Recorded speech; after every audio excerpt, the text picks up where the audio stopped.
Wait. Hello. What? That's Okay, going. go. That's going in the episode regardless.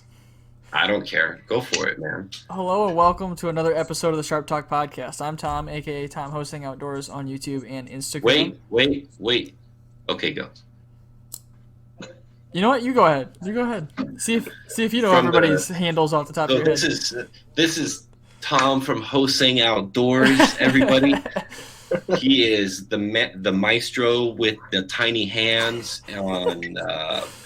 And then we got Mr. Outpost 76, Gerald here, and my main man with the beard and the gear, Jake. So you forgot yourself for one. I know this is your first time ever doing this. You know what? First of all, everybody knows who I am, all right? This is your first time doing this, so I'm gonna let it slide. So everybody knows. Okay, I'm Alex from Alex's Knife Box. There you go. Welcome to the Sharp Talk podcast. Where can we find you on Instagram?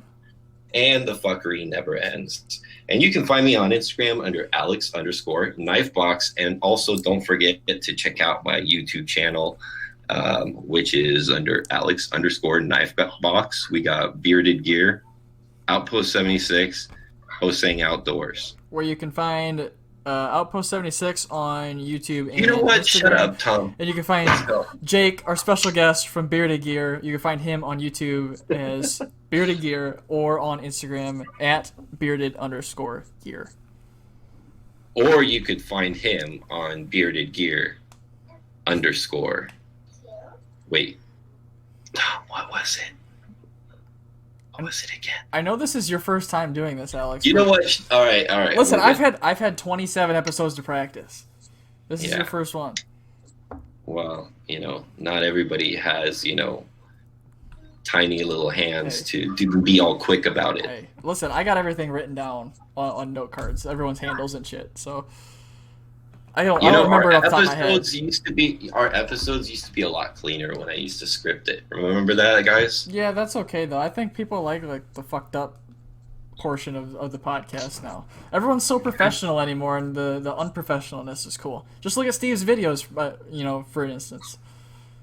Well, I mean, Steve. Yes, Steve is his own He's as thing. professional as they come. Yeah. Yeah. Professional comedian.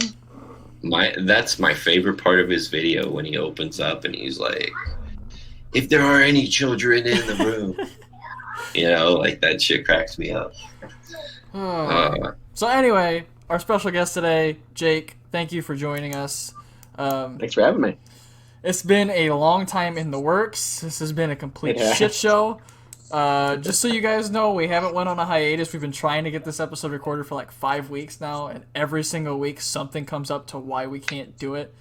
It's life or technical difficulties or internet or toilets or you name it. It's happened. It's a whole leaking internet, bad router. Yep. I've recently had a lot of extra little family baggage at home, so I've been MIA a little bit, but I'm trying to come back. I haven't posted a video in a month. Jesus. I'm about with you there. I posted one today, and I did some different stuff to try to add some comedy to it. So if you guys check it out, it's not the permanent new format or anything like that. I was just kind of experimenting with it, Is that your new Scarab video? Yes. I saw that you posted that, and I need to watch it. But Cool, I will. man. I will be watching it tonight. Absolutely. Yeah. Be critical, as I am trying to establish a new YouTube channel. I'm trying to do something new and different. I'm not trying to do like just straight tabletop. I want to do like 50% tabletop and 50% something else. Yeah, I got Kind of you. like, so, the Advanced Knife Brother's been very helpful and just kind of like, give me some good critiques too. So big shout out to Mark. So thanks, buddy. Mark is awesome. I guess before we get started, wait, does that mean we're gonna see baton like that ZT or something? Yes. Do you want me to baton the ZT? Yes, I want you to baton that ZT. Well, since we started the episode, nobody knows exactly what ZT it is. And True. You know what? I have two for you to choose from, Gerald. How about this? I got two for you to choose from, and it would be a good scientific experiment. Well, before you even show me, which one costs more money? It's the 777. That's the one. Well, of course, it's going to be the 777, but Then that's the one I want. Okay, so you want me to destroy this one, but I still have to show you. Do you want me to destroy this one? Oh. Which one do you prefer? Both of them. See which Both one of them, Baton's right? better. Yeah. Head to head. Yes. See, All Jake's right. thinking. We'll take a vote. Nah, it ain't gonna happen, guys. Come on. See, So- it's interesting to see that you're going that direction with your channel, Alex. And since we all do YouTube and everything, I think it's a good thing to bring up. Do you guys ever get like? I'm going through the same thing. Like, do you guys ever get burnt out to the point where you want to like switch some stuff up, like do different things, like be different, creative in a different way? I've only been going for like 2 months, but I gotcha. in terms of volume of videos, I'm about to pass 150 videos up. Holy so shit! I'm You've going done more than I crazy have. fast, but Dude, Tom, but you yeah, I gotta see started what out- these guys are doing. Like Jake, only 2 months and almost like close to 700 subscribers. yeah, Oh, I shit. should cross 700 within the next day or two. That's Hopefully. awesome. See, our lazy asses don't get subscribers like that because we never freaking post, My man. God, he's on the Gerald grind. Remember Dirk? Yeah. When we had him on the show, Dirk had, I think it was like 500 subscribers or something around there. He's at 1,500 right now. Hey, man, we were just swinging the podcast dick. That's all that happened. We got him on the podcast. He blew up. I'm taking all credit for that. That was actually the metal complex stick that swung No, on that one. That's not but it. Nope. but, It was the you sharp know, talk. I'd like to think it was the sharp talk. You know, Dirk's a good friend of mine, and man, congratulations. He jumped like crazy. He's doing a really good job. Isn't he doing daily uploads? And what? Doesn't he do daily? Yeah, and that's why I rudely cut off Jake. And this is something I wanted to point out about Jake's channel. Like they're uploading like daily, like all the time. And I think once in a while, more than once a day, right? Sometimes 3 or 4. Yeah, Oh I go my ham. God. So look at the math, guys. Boys, we can learn from Jake because I have been doing YouTube for a year. I have 761, 62, whatever subscribers, right? He's going to be there in like 2.5 months' time. That's crazy. And then you guys, well, Gerald's doing pretty good, actually. Well, Gerald's killing it. You know, Yeah, Gerald's got like Gerald's close to got 3K or something. Up until recently, Gerald was pumping them out daily pretty much too. This is true. And look, and Gerald, I think out of all of us, even Steve had more subscribers than all of us. And he was doing daily videos too. I just checked and Steve was over 3K now. Is he? Yeah. Yeah, he's blowing up fast too, man. It took me over a year to cross 1,000. And I just went over 1,100. It seems like it's growing faster now. For a while I was doing daily, or not daily, like 2 a week, and then I took it down to 1 a week, and now I'm at like once every 2 weeks. Because the videos, I guess the videos take longer for me to do all the testing and shit. I always thought the magic number, because for me, I always thought that, and I guess a little bit differently than other people. I thought that the magic number was maybe once or twice a week. Yeah. Because you didn't want to burn people out. You want them, like, for those people who are subscribed with the bell, you don't want them to get emails like bam, bam, bam, bam, bam. But see, that's the other way of thinking, though. You kind of do. You kind of want to bang people in the face all the time with your stuff. Keep reminding them to subscribe. Keep reminding them to like. Keep reminding them to do all that stuff, because apparently I don't that remind works. him to do any of that stuff. Hey man, it works. Yeah. So Yeah, I had a whole philosophy when I decided to finally start my YouTube, where I wanted to really quickly have a library of videos, because if somebody finds a YouTuber who has 3 videos and they only enjoy the content within one of them, they're not going to follow that. But if somebody has 90 videos and they like 30 of them content-wise, like it's something they're interested in, then they'll follow that page, even though it's the same ratio. So I wanted to have like a wealth of content that people could go through if they did find me. Yeah.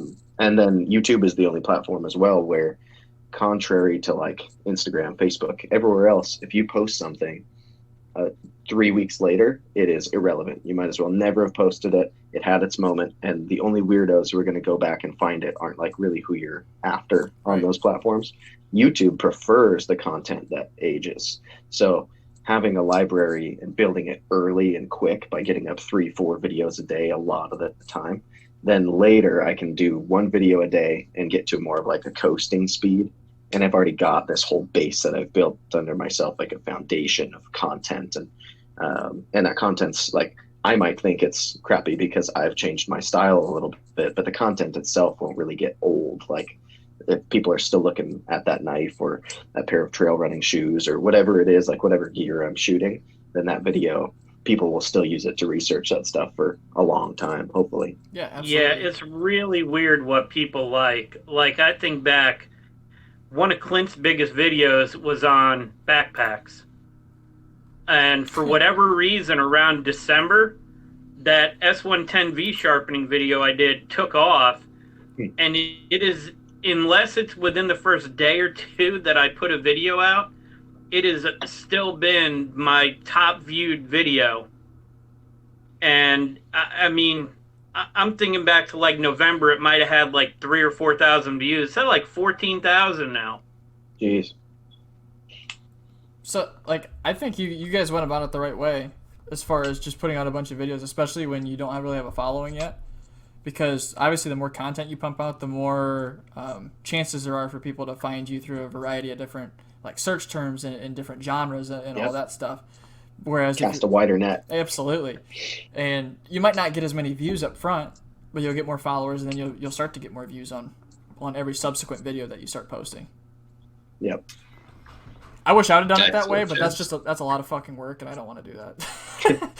During COVID, it's all I've got to do. I mean, it's perfect time to do it. So, perfect. Yeah, it gives me an excuse to get out and hike multiple times a week and bring fun gear with me and chop it through stuff because people like watching it and I like doing it. So Speaking of that, it's not a chore. Some of your Instagram pictures are just incredible, dude. Oh, thank you. What part of the country do you live in to be able to go on? He lives half an hour from me, man. Oh, no shit. Yeah, I'm right outside of LA. Well, Alex, you're slacking that because I never see cool pictures like that. You know what?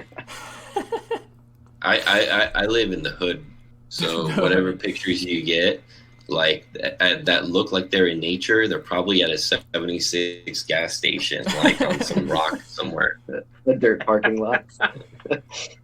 For anyone listening, you guys need to go check out Jake's Instagram because some of the pictures and some of the scenery that he shoots his knives in is just incredible. Some of the coolest gear pictures I've ever seen. Well, thank you. Yeah, for a long time, I was locked into a cycle. Before I made the Bearded Gear channel and changed my Instagram name as well, it used to be Knives, Guns, Cars. And I would post 2 knife pictures and 1 car picture in the center. Mm-hmm. And I took all of my knife pictures in a white light box.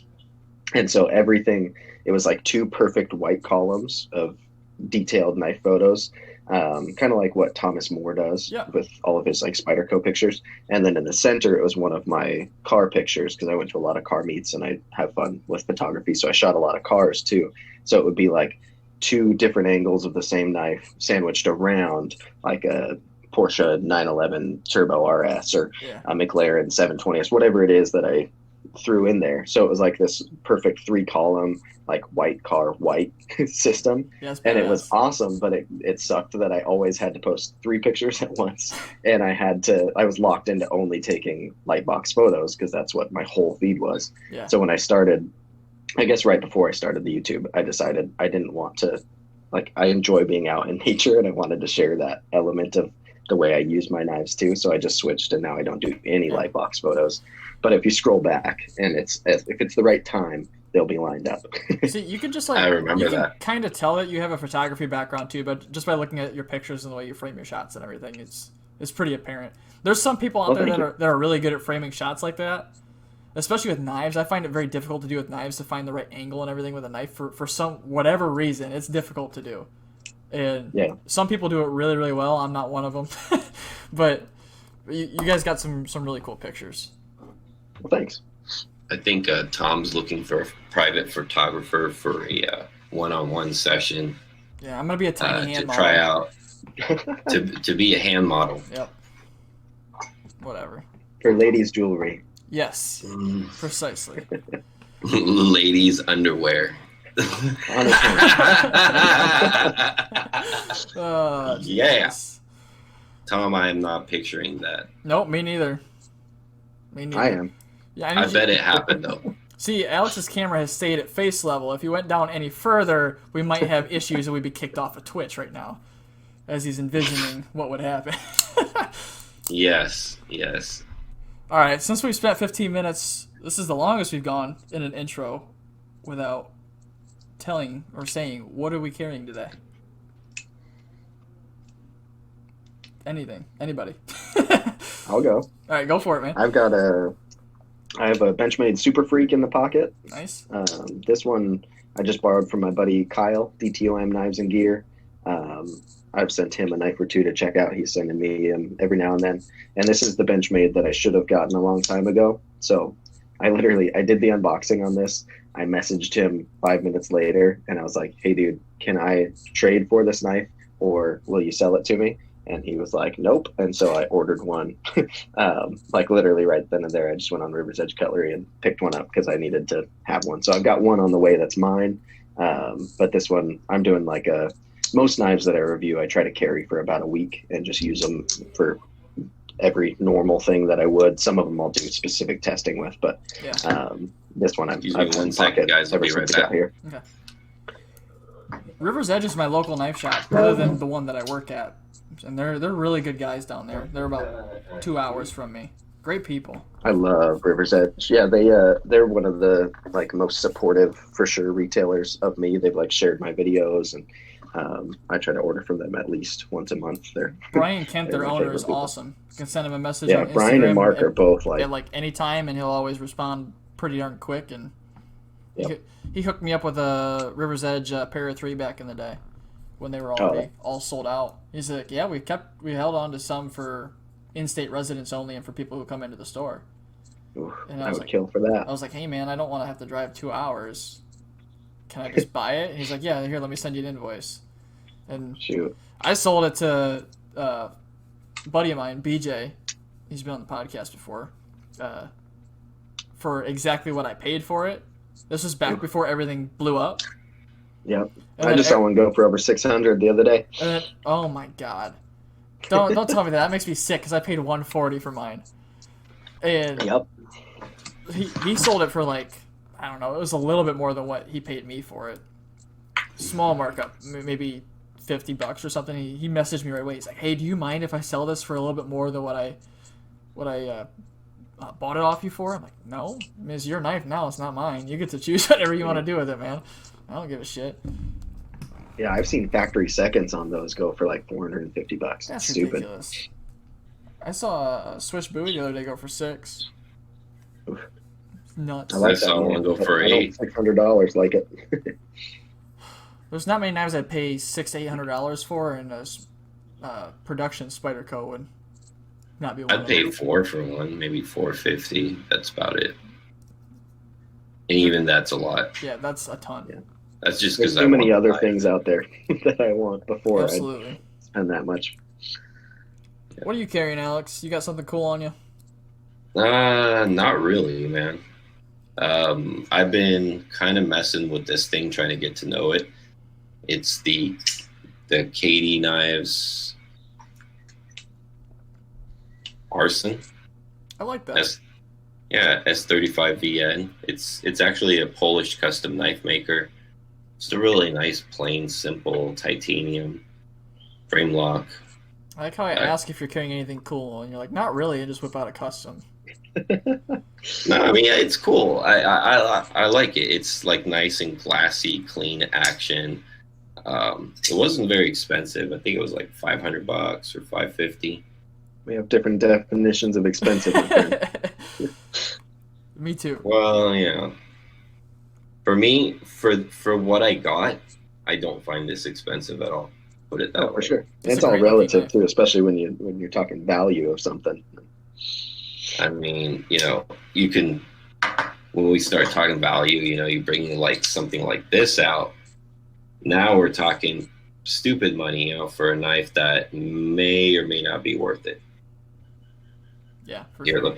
look. Yo, Oh wait, I yo, I got your face on I'm in there. the Look reflection at of your knife. That's creepy. that. I should have put my hands up so you can see if maybe they look bigger in the reflection. I mean, Aspect ratio. honestly, like all these knives, like I buy them. So I've been on a ZT kick lately, like I brought out a couple of ZTs that I bought, which these are really old factory customs. And I'm just kind of revisiting my childhood days to kind of like fill that niche. These are knives that I thought I could never afford at the time because I wasn't buying stuff like that at the time. But now ZT market is shot. They're not doing all that well.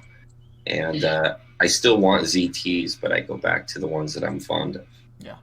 They made some cool stuff back in the day. Yeah, yeah. It's a shame They sure fell did. off. So, What you got, Gerald? I'll be right Nothing back. exciting, man. Is it a Manix? Let me guess. 80-15 or the I'm all ahead. yeah, 80-15, right? No. I actually put that away. I've been carrying the M390 PM2 for a week. Really? Yeah. You liking it? I know as much as you can like a PM2. Well, I mean, I rounded the scales on it, so I wanted to actually carry it more than just a little bit of use I did with it, and it's much better. Good. Without 90-degree edges on the scales. That Who would have thought that makes a huge difference? Like, I don't know how much extra work it takes from the factory to do something like that, but what I don't understand is they do it on the Para 3. I don't know why they don't do it on the PM2. do they do it a little bit on the Para 3? Yeah, enough that it's not a 90-degree corner. I don't Yeah, notice they it. just knock it down a tiny bit. The lightweight is way different. Yeah, I need definitely. I need the texturing or the contouring that the lightweight has on the PM2 and Para 3. That'd make them great. Yeah, definitely. For sure. You know what new acquisition I was actually really excited about, guys? And I'd like your opinions on it. What's up?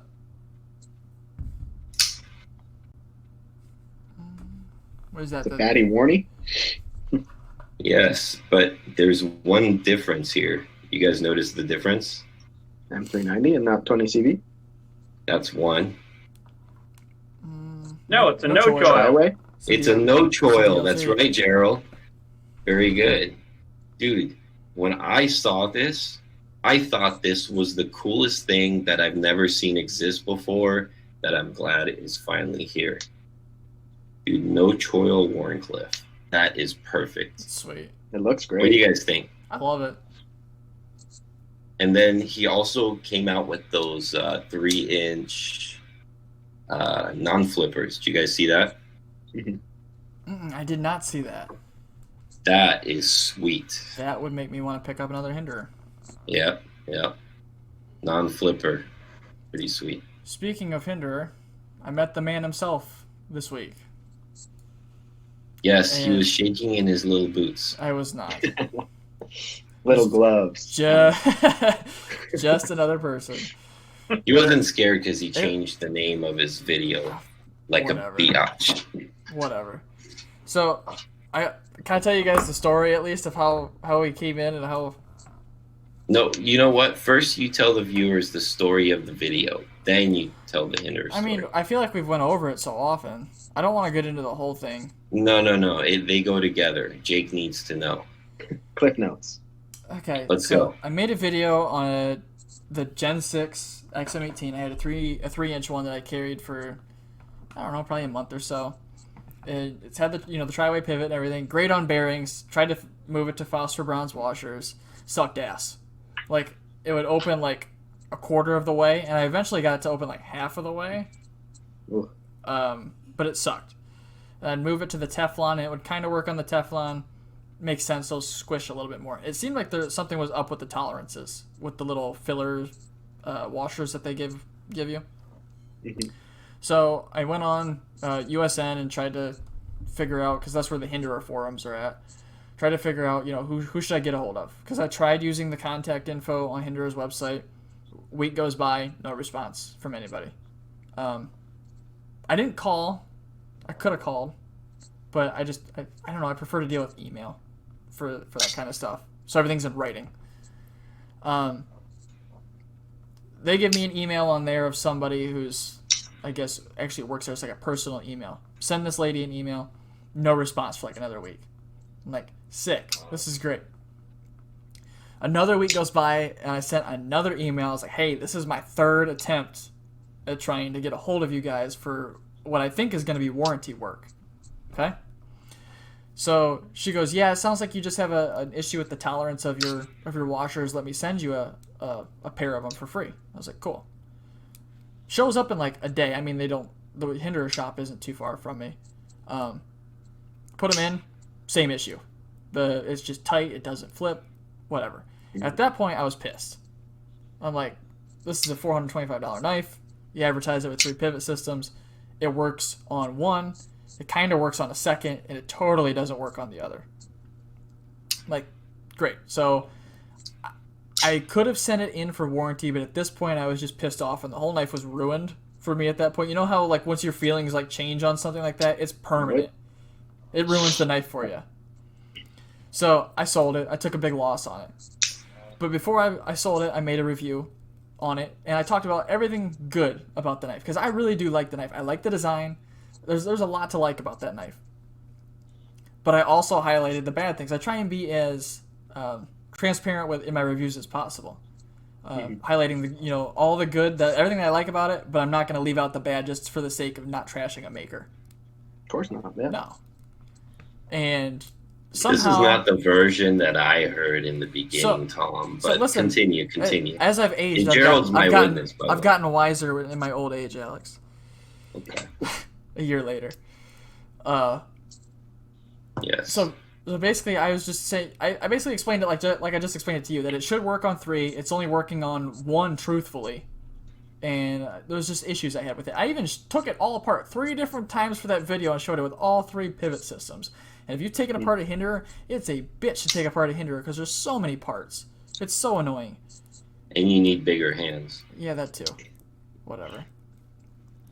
But anyhow, that video got shared to the Hinderer Facebook group. And that video took off. It exploded. And that was my first video that kind of just blew up. And Rick himself saw the video, wasn't too happy with it because, albeit I titled it some clickbait stuff. I put in overpriced garbage was my title. It's a little clickbaity, but I mean, who doesn't do that on YouTube, you know? It was immature, Tom. Let's just admit it, okay? What was that? I said it was immature, Tom. That's what it was. It was immaturity. I've grown. I think Mr. Hinderer here would like me flipping his knife on video while you talk trash about the product. So continue. You keep flipping it. It's all right. It doesn't change my opinions. But anyhow, like, he got a hold. Well, I guess I probably shouldn't talk about that. I don't really want that to be public info. I don't think it ever was public info. Let's just say that my title had to be changed. It affected the workplace of where Tom is, and that Tom ended up changing the name of his video. Yeah. So you bowed down to the man. It is now Gen 4 was better, which is the truth. Down. I'm not lying. Gen 4 was a lot better, in my opinion. But yeah, basically, I was told to change the title. And I thought about it. And he abided by it. He didn't even, Listen, say, I'm a man, and your knife sucks. The one that I have right here sucks. So either you exchange it and change my mind, or I leave the title. Right? Yeah, I like my job. I wasn't going to risk I know. anything like that over a fucking now, on video, Hinder's defense, I have 3 now. Now, I had my own complaints about Hinder, but it wasn't about the quality so much. It was about Customer service. Customer service and the price of all the accessories are unbelievably crazy expensive. Like you buy so the scale was $100. The brass screws with this and all the filler tab and all that stuff. Yeah, that was probably an extra like couple $100. And guess what? Crazy, $100 for one scale. Yeah, $100 for one scale, and then another $50 for the brass liner that's in here, right? And then the HMBS backspacer I wanted to try out and see what it was like. And then I got the other barrel spacers and stuff matching in brass too if I want to do that. Ended up not liking any of it after spending a couple $100 and bought like bronze and black hardware instead. So, like, I don't hate Hinder knives. I like the look of them.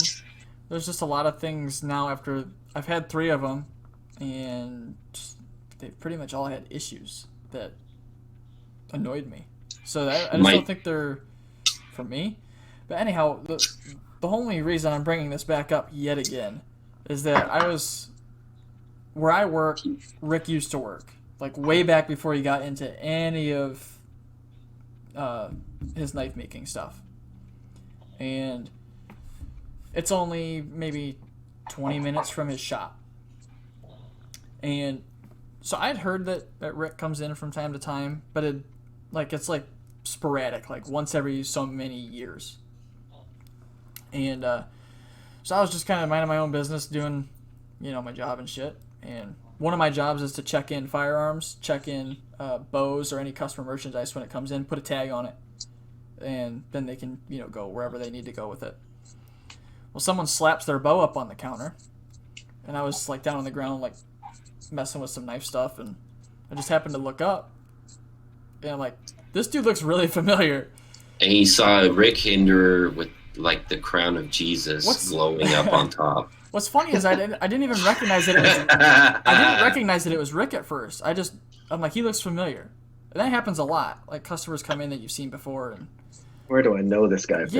Yeah, he's the one I slammed on YouTube. Oh yeah. As soon as I was like, hey, you're Rick. And he's like, yeah. I'm like, yeah, nice to meet you. We had a really good conversation actually for, about 5 minutes about the industry, stuff that he has coming up. He didn't reveal anything, but he says he's got a lot of cool projects coming up, saying that they're staying busy, business is better than ever right now, and how they're doing really well, and despite the economy and everything that's happening. That sounds exactly what any good, sensible businessman would say, regardless of what's going on. That is true. But he was just really cool. He was really nice. Knives, so I believe and then you guys, the ending was that Tom's like, okay, I got to reveal something to you, Rick, because I'm so sorry about what happened. I'm hosting outdoors. Hey, I'll bring that up next time I talk to him. And then Rick was like, Tom, I forgive you. I know you didn't know. Cash me outside, Tom. Cash me outside with his tiny hands. I know you didn't mean anything, and I would feel bad to attack a man with such small hands. So, we'll move on. I've heard a lot of things about how Rick is an asshole and stuff like that, but I've heard a lot of people say otherwise. But he was super nice, really good guy. Seemed like any other person, which I mean, obviously he is. He's just a knife maker. But so you know which one of the the XM series I think is the ones that never have a problem? The 24s. Really? Yeah, the 24s. I've handled a lot of 24s. I have quite a few friends that have them, and even mine. It feels like no other Hinder. As a matter of fact, the smaller they get, the less I like the way they flip and feel. Yeah, I like the 3.5 a lot more now that I had a 3. The 3.5 still a big knife, but the 3, even though it was small, it just didn't feel like it was the same quality. For some reason. I really like the 3 though, because I like the size. I bought mine because it was like bright green. First of all, Yeah, I'm That jealous was of that my one. color. And then no choil again. Yep. You know, That's on where you a gotta go. on a slicer. It's pretty rad. Have they ever made a Bowie 24? Mm-hmm. Yes. I have one in the shop right now. The knife junkie Bob DeMarco has one of those. I have a Gen 4. I've never purchased a real Hinderer. I've only had ZT Hinderers, but if I were to get one, it would be the Bowie. I've got a I'd just Gen dig that 4 blade shape on it. Bowie XM24 at the shop right now with a brown scale on the front. Oh, that's dope. And One of the wooden stone scale wash. ones? Yeah, brown scale. From how you talk about knives, I think you would really like the Hinders, Jake. I don't like big I bet I knives, would. but that's a nice knife. Yeah. I was so anti big knife for a long time because, like, when I was working an office job and stuff, I just had no use for them. I was more comfortable carrying smaller knives, not like tiny knives. But now that I'm like just getting out and finding excuses to hard use stuff, I'm finding myself putting bigger and bigger things in pocket and not minding it, and it's been fun. I actually even really enjoy that 3-inch, man, for that very reason that sometimes when I go into the office and I used to carry that thing, I don't even know it's there. It's so small. You're in slacks or whatever, it's still comfortable. And Yeah. So what I think I'm going to end up doing to that one is I'm going to have somebody maybe like Josh from Razor's Edge or something delete the flipper and then make it a non-flipper, because the new non-flippers have a choil. What I thought was so cool about mine is mine has the same cutting edge as an XM18 3.5 inch, but it's a 3-inch. Yep. Because it doesn't have the choil. That's why I went with a no choil 3. Those are the best. I think so. So cool. You know, again, and then a no choil 3.5 was pretty cool too. Yeah, because then you got the same as the XM24. Yeah, and I really wish that the 24 spear point that I have were to come without a choil, but with a 24, I'd be like, that'd be a huge choil's cutting edge okay. on a 24 no choil. Yeah, that'd be nuts. I would like it. Oh, me too. Give me I as would much like it blade a as lot. possible. Yeah, it'd be What an like edge. a Gladys. We keep getting off track here. Does anybody have anything new? how new are we talking? I guess past couple of weeks. Then I have a lot of new things. Oh, show them off. Show them off. I've been on kind of a spree. I blame it on the channel because I'm trying to review new stuff. See, that's a great excuse to buy new stuff, though. I get my wife behind it, yeah. I got the S90V carbon fiber Native 5. I've been staring at those. I want It's dibs cool. on that if you ever sell it. For years, I'm like, man, I need to get it. I just always have hated backlocks. I've never been a fan at all. If you watch my review on this, you'll see the backlock is the only thing I don't like about it, but I forgive it because everything else is like borderline perfect on this knife. It's just the nicest golden Colorado Spyderco I've ever handled. I like the Native a lot, and that's one I've had my eyes on for a long time. It's gorgeous. Cut my hand with it pretty good too. I saw that. Then I got this was within the last couple weeks. It's a Olympic Wayfarer. It's my third one that I've owned. Maybe this one will finally stick. I've loved them all. Nothing wrong with the knife. I always get hard eyes for something else, and then these are worth a fair bit, so they tend to go on the chopping block. But I've had my Arius for probably like a month now, so I'll skip that. I got a bailout a couple weeks ago. Let's see the Arius, man. Let's see the Arius. It's just a plain Jane Arius. It's a satin flats, but everything else is standard. I threw some blue hardware on it. There's nothing standard about any Arius, my friend. Very true. I see so many though that are like crazy twill carbon scales and inlays and style 57s, and but this is so. Last time I owned an Arius, I never really used it. I'd cut super light duty stuff with it, and I carried it a fair bit, but I was just like too hesitant because it was the first time I spent that much on the knife, so I let it go. I think it was when I was buying my SIG P226, and I've regretted it ever since. Not the gun, but letting go of this knife to make it happen. So I got a Gen 4. My last one was a Gen 3, and this one I've been using. And there hasn't been a single task where if this is the knife in my pocket, I'm like reaching for, scrambling to find a different knife. Like I'll cut whatever with it. It's been great. Those are excellent. What else is real new? Yeah, I mean, if you go a couple weeks back, I did the Tarot Tough scales on my Tree Rex Shaman, and is now the C Rex. You guys have probably seen this on Instagram. Yeah. It's so rad. C Rex. It's a beast of a shaman, and the Tarot Tough is legit. I don't know if you guys have tried fireside scales before, Not but yet. they're awesome. That's Gerald's favorite knife in the world. Oh yeah, Gerald loves shamans. it's such a good knife. My Para 3, which I've had for a long time, I just did like a total overhaul on. So I got these Blue Jean micarta scales from Rips Garage Tech, and I threw in Flytanium brass hardware set, or bronze titanium hardware set, I should say. Nice. So it kind of looks like the brass fittings on Blue Jeans. Oh, Yeah. nice. And then it's got a lynch clip that I used for a long time, so it's kind of worn in and fits the motif well. Call this one apple bottom jeans because it's made of denim now. That's really cool. That's probably all of my, realistically, within the last couple of weeks, newest stuff. I also have already gotten a couple of knives that I've resold since I got them. Like I had a Spyderco Subvert that I just mailed out yesterday, the Danger Banana. And then I had a Spyderco Tough, which I mailed to my buddy Kyle so he could review it, and he really wanted one. And so I decided to just sell it to him because they're impossible to find, and he likes it more than I did. Oh, you sold it to him? Yeah. Really? Yeah. I mean, he's a homie.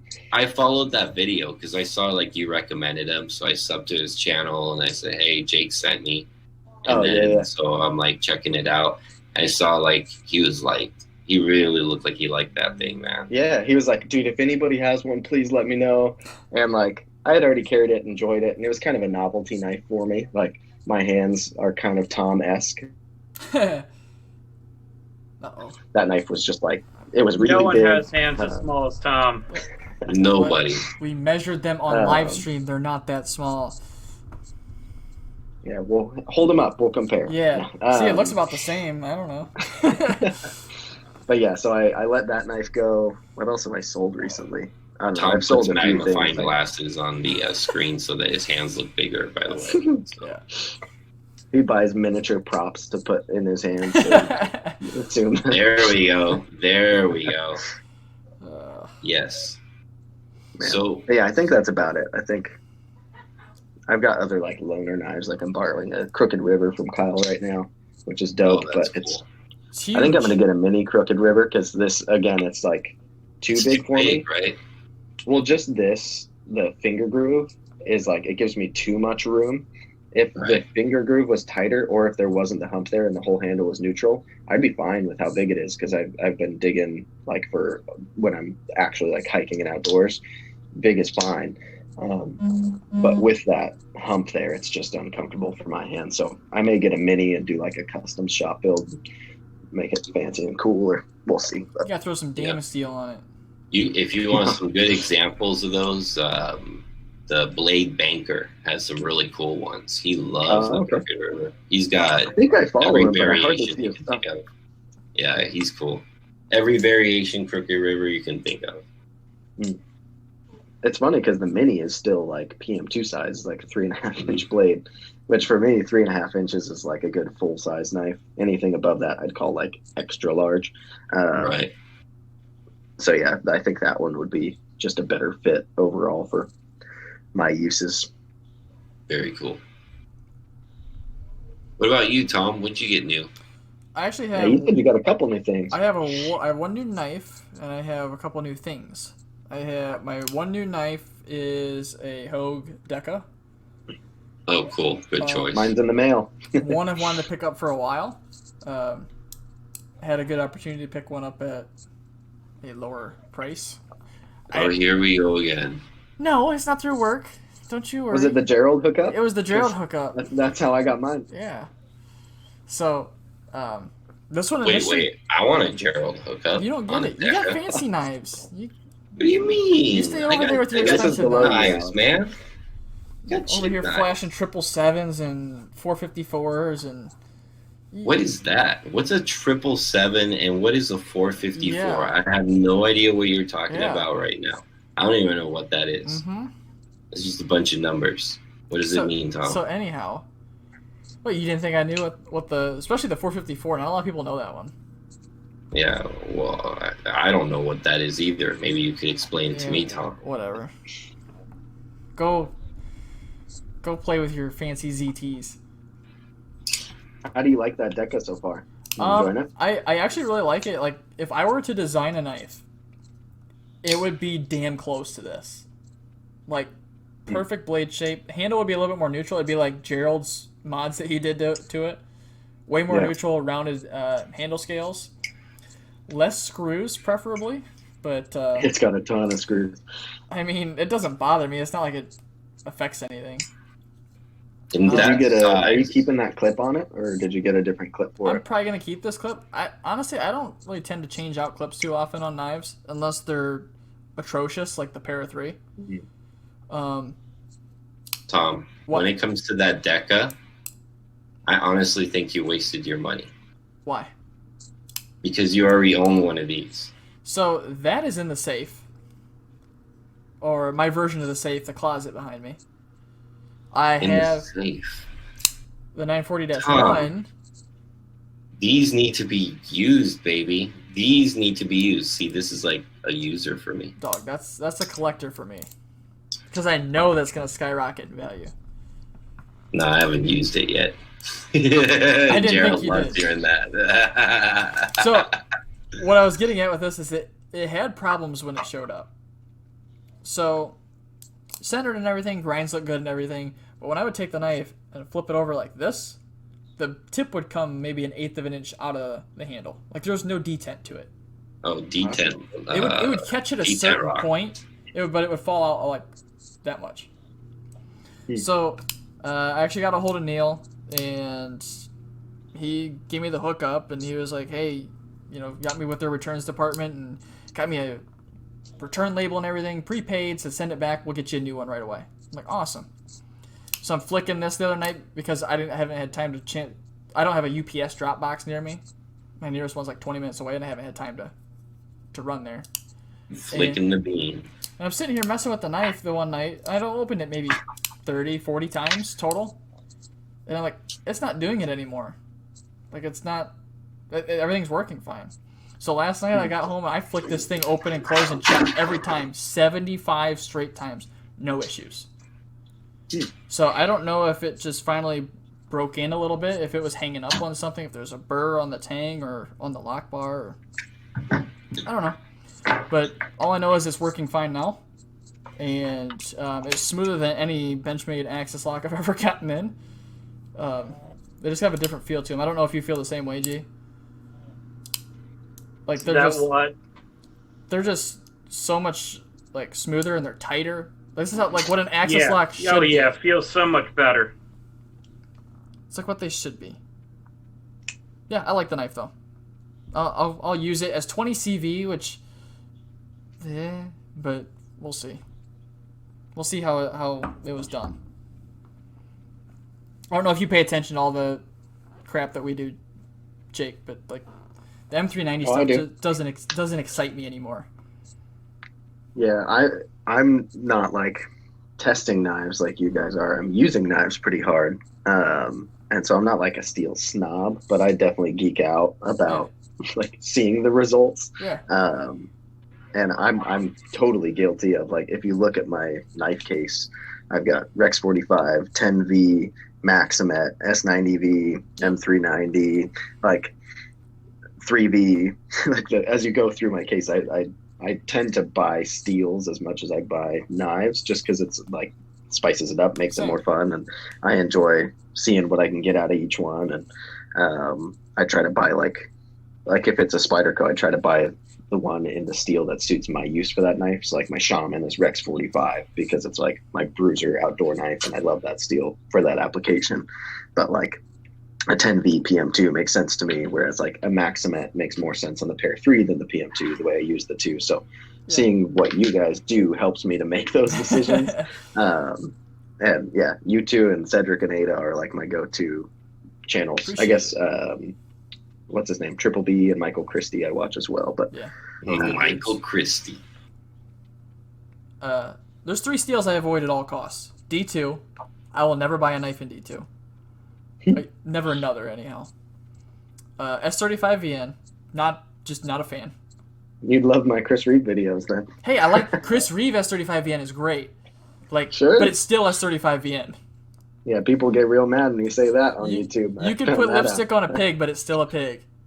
Yeah, I think it's S35VN is just fine. Hey, for your uses, that's all good, Alex. It sucks.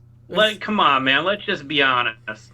Well, it doesn't suck for me though, because I don't do that kind of cutting where I'm like cutting a million things all day long at work.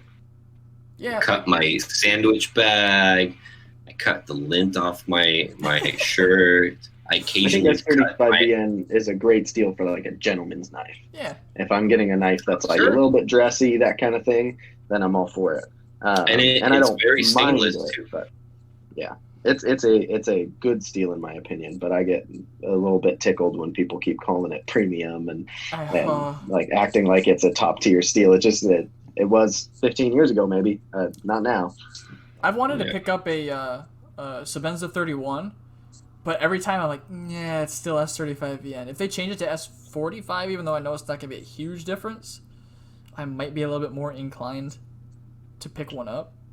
But I still just don't even like the Sebenza. I did that week-long carry challenge with one, and the ergos weren't great for me.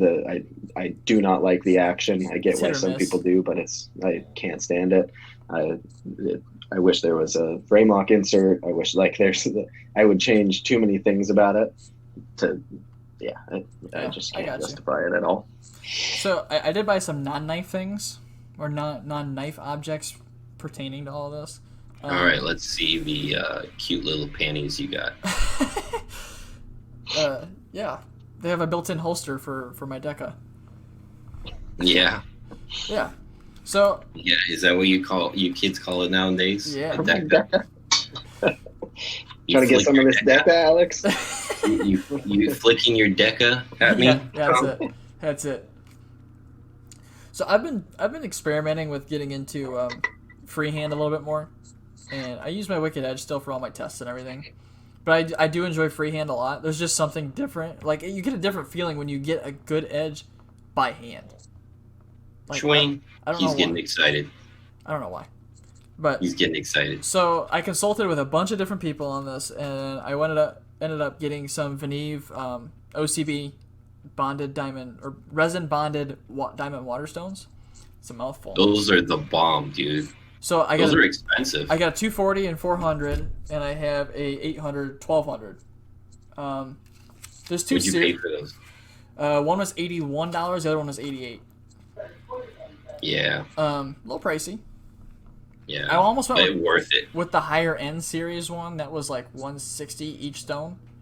I just didn't see the value there because like I talked to Christy a little bit about it, asking if he liked it and everything. And you hear that? You hear that, Steve? I talked to Steve too. I know. I'm just kidding. Steve Love, Michael Christie.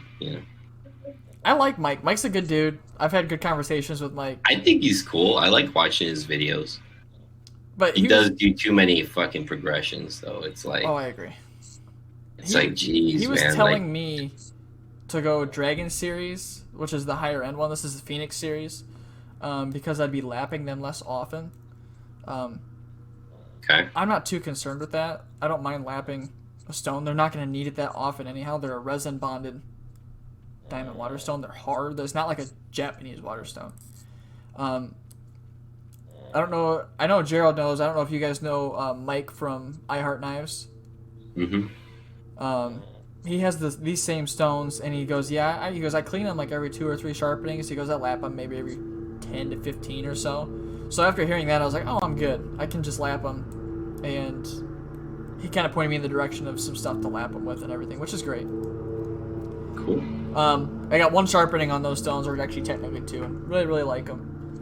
That brings me to my next thing, though, regarding Mike, because I bought a paddle strap off of Mike. He makes some awesome Oh, straps. that's for your spanking. Yeah. Yes. Yeah. Yes. It's kangaroo leather, both sides. Yeah, you like that leather, that kangaroo leather spank. Smooth leather. O'Bannon. Great stuff. This is gonna be for my. I think it's gonna be for my 1 and 10th micron CBN. And we had a good conversation about either the smooth leather or like the, I don't know, the not coarser Textured. Yeah, I don't know, the nappy. I call it the nappy side of the leather. Like it's Like got the underside. Yeah. I think The he one called it that the you like flesh- to rub your I think he called deca it the on. flesh side. But he sent me. I didn't know that he was gonna do this, which is awesome. He sent me a test drop, a smaller one, in the flesh side or the flesh side of the kangaroo leather, free of charge, just to give it a shot. And he goes, "Hey, if you ever want to get one, I can always make one for you." And it's just awesome that he sent that along. Didn't tell me or anything, and I'll give it a shot and see what I think. He's a good dude. I sold my Inkosi to him, and I'm always checking up on him. I'm like, "Hey man, you still got the Inkosi? Hey man, you still got the Inkosi?" And he's loving it. He's a good guy. I like talking to Mike a lot. He's been pretty busy.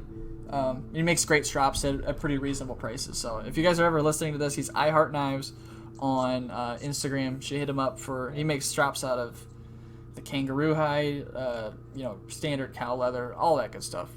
Whatever you want, he can make it. Dude, his horsehide straps are awesome. Yeah. I haven't used this I want one yet. one made I'm out of- excited. Can you make me a beluga whale skin one? If he can source the beluga whale, I'm sure he would. I'm sure he Very would. nice. So that's all my new stuff. I know I'm long-winded on that stuff, but Gerald? Well, some of it I'll share. This, I'm sure you guys have seen it by now. John from BGM Knives, maybe this mini Bowie and Z-Wear. Dude, if you're looking for a fixed blade, you better get one from him now, because I don't think He's his for prices sure are gonna going to blow stay up. where they are much longer. He does some killer grind work, and his prices are just unbelievable. Yep. Not only that thing did super well in testing. My modified Deca Oh, The you like to unmodified play one. with your Deca too. is around here somewhere. The modified Airlight, I just did that. And one that I really like, I'm sure you guys have seen too, the Caveman scales on the Oh Manix yeah, 2. that is cool. That looks like the Shiro turtle pattern. Totally changed the handle shape. And I already liked the Manix before, but it's like so much better like this now.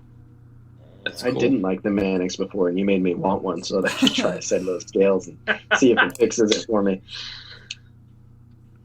I gotta try them scales. It's a good price for what they are too, and his packaging looks really, really cool. Yeah, and I mean, he makes regular Manix scales, Manix XL scales. He makes redesigned PM2 scales, change the handle shape. He's got bug out scales to change the handle shape. And I'll get to check a set of those out because my buddy that lives like 30 minutes away picked up a set for the bug out. So I can see what they feel like before I buy some. Yeah. Sweet. But I did get some other stuff, but no one's going to see it yet because stuff's going to happen to it. So All right. that's it. I already know Gerald ain't gonna break, so Gerald's becoming a full-time knife modder. that's cool. I like that. So, Well- for limited time only, Gerald's doing free mods, so hit him up on Instagram. He's doing Nice. Deca. What's your address again, Tom? Yeah, I was gonna say, well, you guys put his address, social security number, phone number, cell phone number, daytime number, nighttime number, brother and sister's number, parents' number. and childhood address. Yeah, and like Tom, I did get a lot of I guess semi-non knife related stuff. I did get a whole bunch of belts, and I got a whole bunch of different micarta also. Sweet. Very cool. Very, very cool. What I you can't got? wait to see that come to life. Me too. What you got new, Alex? Because I know you got something. I really don't have much, guys. I mean, we've been gone for 5 weeks, and you have nothing? Okay, so I did get that XM18 choiless, right? Got rid of the skinny, got this one because I thought this was really cool. I put a carbon fiber scale on it. I got that HMBS backspacer system that you got, and been swapping around hardware on it. So really like that. I got one of these, Tom. You made me want one. Is it not like a great version of the 940? It's the best version of the 940 ever. God, it's so good. I actually love this thing. Yeah, I mean, I originally bought it just because I thought I wanted to do a 940 video because, you know, everybody likes 940s. And I ended up deciding I'm going to keep it. I really like it. Good. So that's like a perfect 940. That is a perfect 940, absolutely. How's the fit and finish on that one? Because mine was fucking flawless. It's clean. The only thing this thing has that I could critique it at all was just a little stick on the axis lock.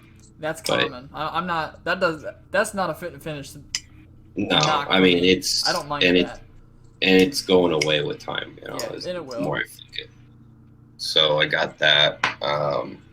After being lost in the mail for almost like 4 weeks, 5 weeks, the Spectre showed up. So I got the Spectre V4.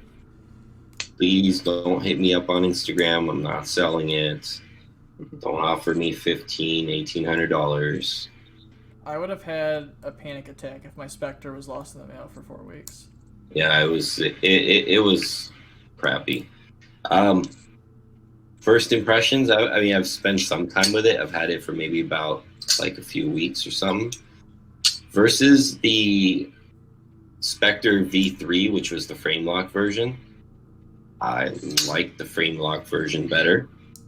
There's this weird, annoying click. So when, you know, like with flippers, generally I disengage the lock and let the flipper tab drop on my finger, right? And when you do that on this V4, my V3 didn't do that, but you can hear a little audible click and has a little click. Yeah. So, and I've talked to a couple other people. I guess a lot of V4s do this. I don't know where it's coming from. I couldn't really isolate it, but the action is way better than my V3. And I think the fit and finish is better than my V3 is too. I'm willing to bet your action is better because it's lighter lock bar tension, being a liner lock than a frame lock. Of course. Plus they have that similar detent system to like Brian.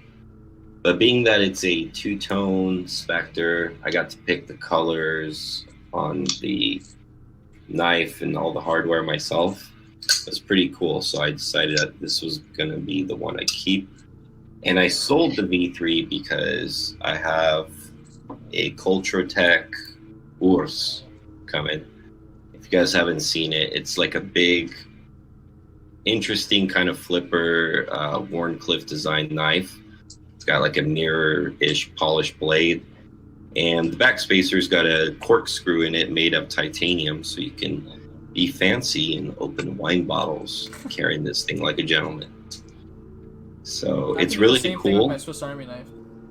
It's an interesting knife because if you guys look at it on the side, the way that the lock disengages, it has a slide button on the side. So you push this, you slide the button forward on the side of the scale, and it disengages the lock. So Spyderco saw this knife come out and said, "Hey, you know, that seems a little bit compression lockish." So it ended up being like they already had a bunch of knives and all their fixtures and everything made.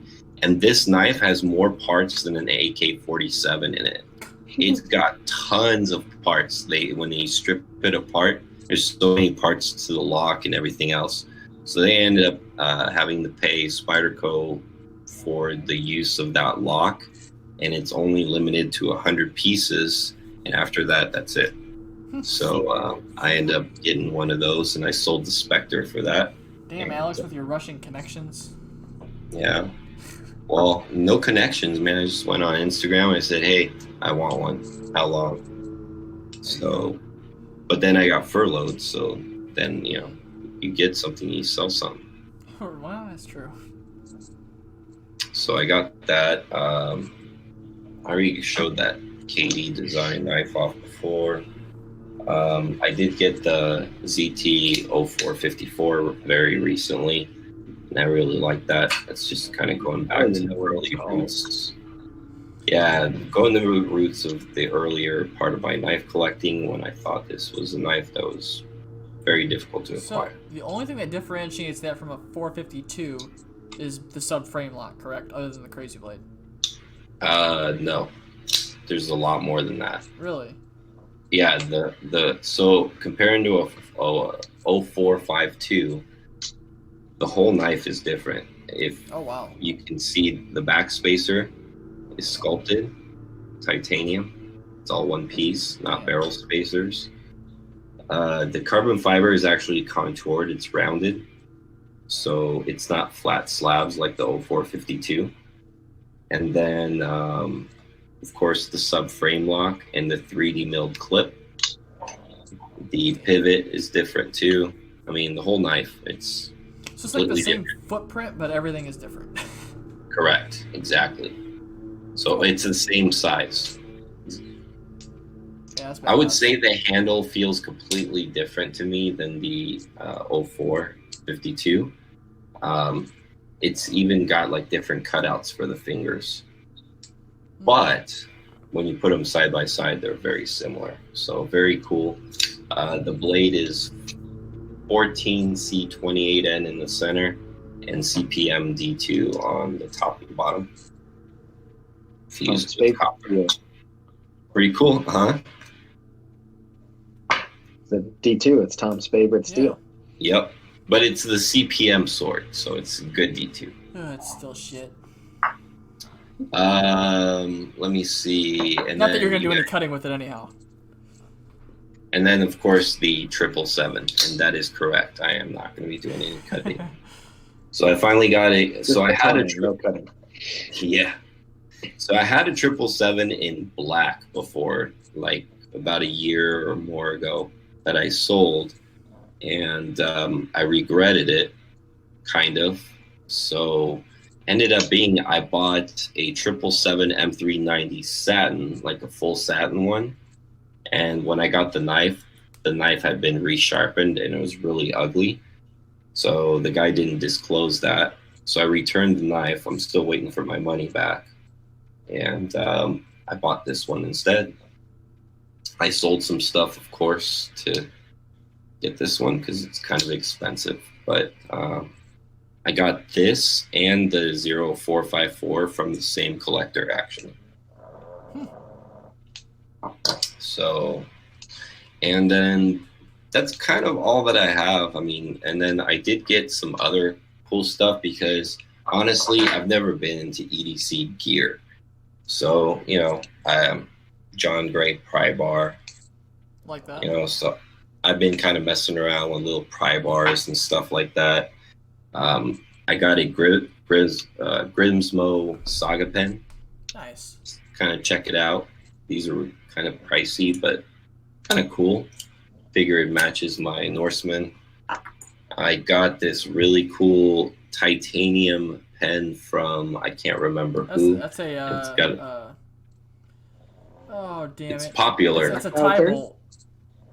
Is it It's a company in Texas. True Turn? Was it? True Turn, I think. I thought it was Tactile Turn. A tactile turn. That's what it is. That's what it is. So that's what this one is. It's the full size one with textured titanium, and it's got a little multi-tie little button right here. So that's kind of cool. And then the last one is this cool little pen I got. I'm a big fan of tough pens. and Tough Riders. So this is a cool flamed copper Tough Rider that I got. Midi plate. Yeah. So I'm gonna start reviewing little stuff like this on the channel just to kind of do little fillers there.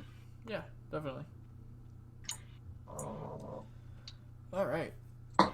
I guess I always have too much shit to talk about. I know. That was our intro, and that was an hour and 10 minutes. Sorry, I don't think we don't have a whole lot of knives to talk about. And then, so we got some main topics, obviously. So All right. let me share my screen here. Take a look at some knives. So this is the segment, as Tom is not explaining for those who are actually listening to as just a podcast. This is the segment where we actually just talk about knives that we see in the store. Just kind of like you guys when you guys are all shopping around, looking at eBay and Blade HQ and other knife stores. So whatever we see fit to talk about, we go ahead and talk about it. So we're going to start off with the 940 Auto. The 9400. Take it away, Tom. The 9400. I can't believe this hasn't been done yet. Yeah, I That's agree. the first thing I thought when they announced it. I was like, how is this just barely happening? Yeah. What I'm very Now, happy... wait, I'm totally on the other side with this one. When I saw this, I'm like, wow, here's a knife everybody loves and nobody fucking asked for. Well, I mean, you're not wrong. You're not wrong. But I actually, I accept it. I think it's a cool idea that they did this. It Me could too. be worse. It could definitely be worse. I saw a lot of bitching that it's just S30V. Yeah, of It's course. the first one they're launching. Yeah, I mean, it makes sense. But let's be honest, fellas, because, like some of you guys actually do steel testing for fun and you use your knife for work, right? Correct. But for the vast majority of people who carry, let's say, buy their one and only pocket knife, do you really think S30 is that subpar? No. I don't. That's good. I mean, I think it's plenty good enough. I think we've gotten so wrapped up in all the crazy steels that have come out that we forget, that sometimes just the simple stuff is good, It's more I than like adequate for most S30 people. better than S35VN I just because agree. it makes the Chris Reeve fanboys mad. Well, Which is funny because S30 and S35 comes from Chris Reeve in the first place, right? yup. Yeah, those guys, Chris Reeve fans are, There's something. they're purists. We'll Yeah. put it that way. But I was happy when I saw that they released this. I like it. And I think they went the right route. Obviously, no thumb stud on the blade because it's an auto. They Right. make two different types of autos other than and out the front. They make this style, the classic push button, and they also make the auto axis locks that you pull the pins on the axis lock and it opens that way.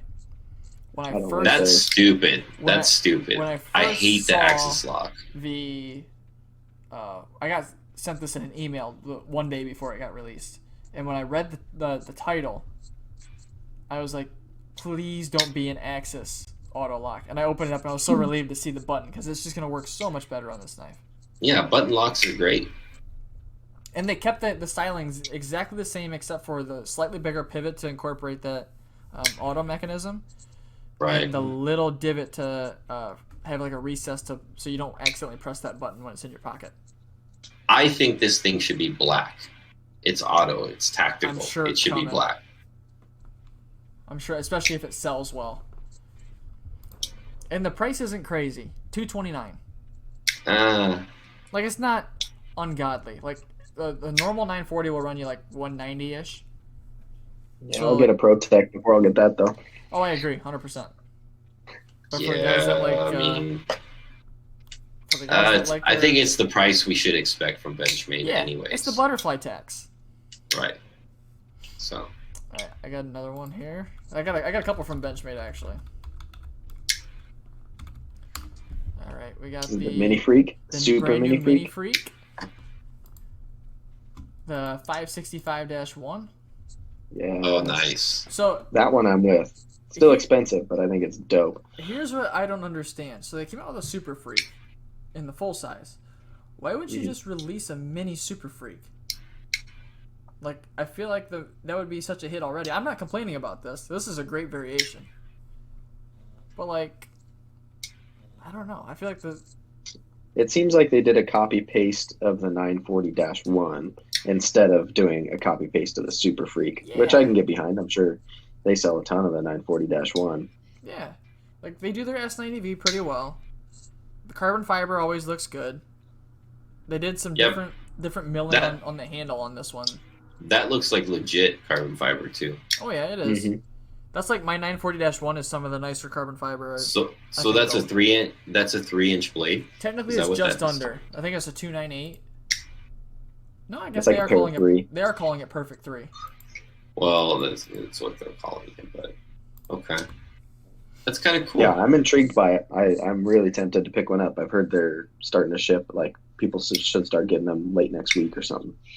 Oh wow. They see how it has like the milling lines, just like the 940-1 has, like at the top and the bottom. I don't know why they did that, because I don't know. I feel like that's gonna be a hot spot, top and bottom. If they just left them contoured and rounded, I think it would. I think I was just trying to give it a look. Yeah, you know, I get it. I think that's aesthetics. I'm pretty sure they did it because they sell more 940s than they do freaks. So they figure if they kind of 940 up a freak, then it might give it a better chance. I like the red accents. I mean, it fits it well. Yeah. Just like the full size, and they put the dick clip on it. Yeah, everybody loves the dick clip real quick. Hey, I don't mind the dick clip. I like the dick clip. I just ordered. Yep. I called Benchmade the morning after I ordered the Super Freak for myself, and I gave them $10 plus tax to have 2 mini deep carry clips come, one for this knife and one for whatever next Benchmade I get. Cause I thought you could get 2 for free. They used to do it for free. I think like end of 2019, they just charge you $5 because everybody was taking advantage. So it was like $11 after tax. I got 2 of them coming. 2 free ones per knife per year. I'm pretty sure. If it's warranty. The first time I ever called them for one, they just asked me for my address and sent it. Same. And then I did that 1 or 2 more times. But yeah, I've heard a couple people say it was $5 a clip now, and so when I called, I was half expecting it to be. I was half hoping that they would just give it to me, but the lady was super nice about it. She was just like, "All right, those are $5 a piece, just so you know." I was like, "No problem. Here's my card number." Yep, that's fine. Still cheaper than buying a Lynch clip or a MXG clip, or you know. Yeah, absolutely. Dude, look at the blade stock on this thing. 0.1. That's pretty good. Yeah, not as good as the Deca. Deca's super thin. Deca. You guys keep ever talking had a about your TRM Deca. Atom or a Neutron? I have not. I have an Atom. It's a nice thin blade stock. I really love my Neutron. I want to get an Atom soon. Yeah, those are really nice. Yeah. We have another Benchmade. So everyone seems to be pretty on board with that one. What do you think, Gerald? Because I know you like the Freak. I don't think the combo's bad. I mean, maybe it'll sell well. I don't know. I like the bigger one better. I also think they messed up when they didn't keep the full contour, top to bottom, front to back, like the original Freak had. Yep. You know, on either one of these, doing those cutouts instead, I'm not big on that. That's why I don't have a M4 Freak. Yeah, I got you. I think it'd be cool if they did like cutouts in the center of the handle where they're not going to mess with your ergos too much. I don't know. Oh well. I like the knife overall. It's a little pricey at $263. Yeah, it's definitely pricey. Knife. Yeah. When I saw the MSRP on that, I about shit a brick. Yeah, but to be fair, I did just pay $250 for my Carbon S90V Native 5. Yeah. It's a backlock and also small. But I'd argue that knife has a lot more machining in it. True. The fluted carbon fiber. What was the other one? Your flute has the carbon fiber on it. Oh, the Tengu? No, it's not the Tengu. It's a new Jared Ozer collab. It's a Yeah, it's the Tengu. Tengu. No, there's a second one. What? Already? This might be leaked info because it might not be out yet. Yeah, I was gonna say the Tengu just dropped like in the last couple weeks. No, there's another one coming. I'm not sure if I was allowed to say that or not. You don't know. Doesn't I don't matter. do traditionals anyway. It's so done. It would have been a pass for me. I won't like completely reveal it. I just know that it's a shit show. That's it. Oh yeah. That's it. It's a shit show. What's shit Does it show? have The a clip on mechanics of it, or the No, release, or it's a friction folder, not Oh. a slip joint. It's a friction folder, Gross. kind of like the Aller. is it like a dual detent friction folder? No. It's just like imagine a knife that you put like washers in and you crank the pivot down a little bit too tight so it's hard to open. Gross. That's the way their friction folders work. Yikes. Like it's the same styling. It's the black G10 with the white inlay. They incorporated a bottle opener onto it yet again. Here, look, I'm gonna go ahead and say it here. The bottle opener thing is like out of control. It's stupid. It's so dumb. Okay.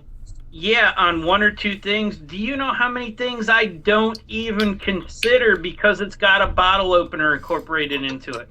Yup. It's stupid. Oh no, we're going to ZT. Oh, the new Enzo. Enzo remix. The new 235. It's like they took the one that they Ah. already put out, chopped the blade down a little bit, gave it a slightly different blade shape, and like, look at this new knife we came up with. Yep. They're doing it. They're doing it again. ZT has lost it. Well, they came out with the 308 recently, which I've been meaning to try. I've heard a lot of people say feels like a ZT should. I feel like the 640 did okay, except for the puke green. But they're also coming out with nonsense like that, and it's just like they almost need to like divide again. Like ZT is a division of Kershaw. They need to have like a small dainty version ZT line, and then like the proper what ZT built like a tank was from the beginning. Because the whole like trying to serve both markets under the same name, I feel like people are they're souring both sides of the fence. It's every time I see a new ZT knife, I'm like, oh, cool, and then I see the picture, I'm like, why? Yeah. This is why it's an opportune time for me to buy stuff like a 777 You got the cool or stuff a now. 0454, because if and when they blow back up, then they'll be worth even more. So, can you think of I a still really company- like ZT, but Can you think of a company that has released as many duds as they have in a row? Well, I mean, other than the Chinese companies, because they're listen. In one day, right? They got the same philosophy with knives as you did with your YouTube videos. Just pump out as True. many as you can, and whatever sticks. flood the Right. market. Yeah. But like, the only one that's even relatively looked good in the past however long is the 308, and even then I'm like, meh. It's still $300. Yeah. But like the 223 was garbage. The 357 was just an assisted flipper, which was Isn't the 357 the one that's spring assisted? yes. Yeah, you get a hard pass from me as soon as it's speed safe on the ZT. And can we stop with the gun caliber numbers? 223, 308, 357. Just quit. The 22. I see what they're trying to appeal to the gun market more, I think. Which is where their knives are ultimately sold now. Gun Yeah, shops. they're sold in gun stores. Oh man, that's all I got for new knives to talk about. Have you guys seen that the Sprint Run bare knuckle that Kershaw just put out? I did. I saw Oh it yeah, today. a lot of people have been buying that. Hey, My brother snagged one. I'm gonna borrow it from him to review. I'm excited to see it. It's intriguing on paper. It's basically a ZT. Yeah. Carbon scales of the subframe lock M390. It's the best thing ZT's released in the last year. Right? And they did it under Kershaw's name. Yeah. Have we talked about the latest Spyderco release? I don't think we have. Oh, no, we haven't. Do you want to do that? Or do you want to Sure. save it for next episode? No, we can do that, but just go through the good ones, man. I don't want to Okay, waste yeah, time on a fucking flip elephant. Yeah, through a just bunch. focus on the poachy. Only the good ones. Oh my god. I need knew a that knife was with a gonna tail. happen. That's what I'm missing, guys.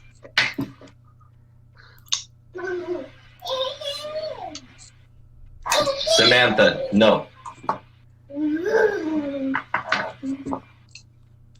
That was first thing on the forum, pretty sure.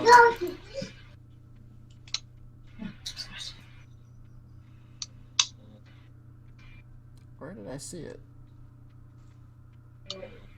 Why don't you just go to the Spyderco reveal catalog that's got all the pictures? That's what I'm looking for.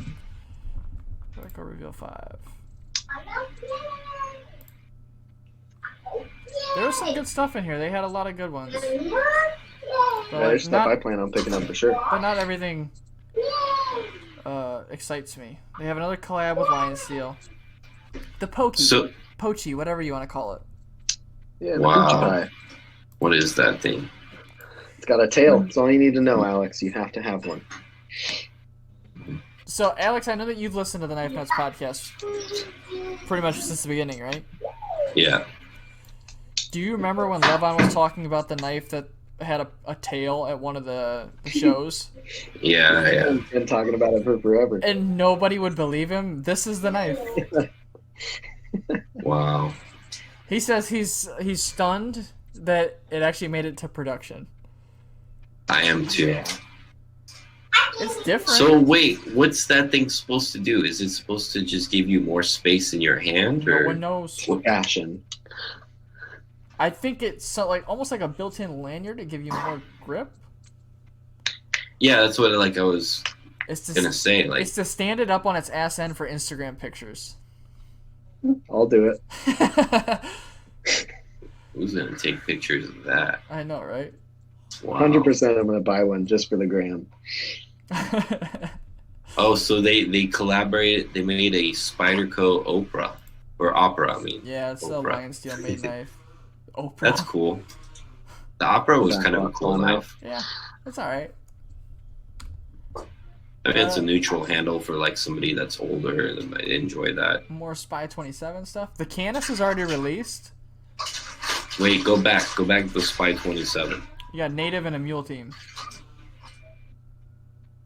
They're doing it on a couple of things, though. They're doing it on like the Para 3 lightweight. I've heard those have already started. Oh, look at that picture, guys. Yeah, that was Dude, oh, look yeah, at the picture. There's the The Pokey. dogs.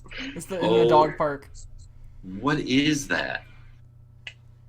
My God. I'm so confused as to what they were trying to accomplish with that knife. But hey, good for them.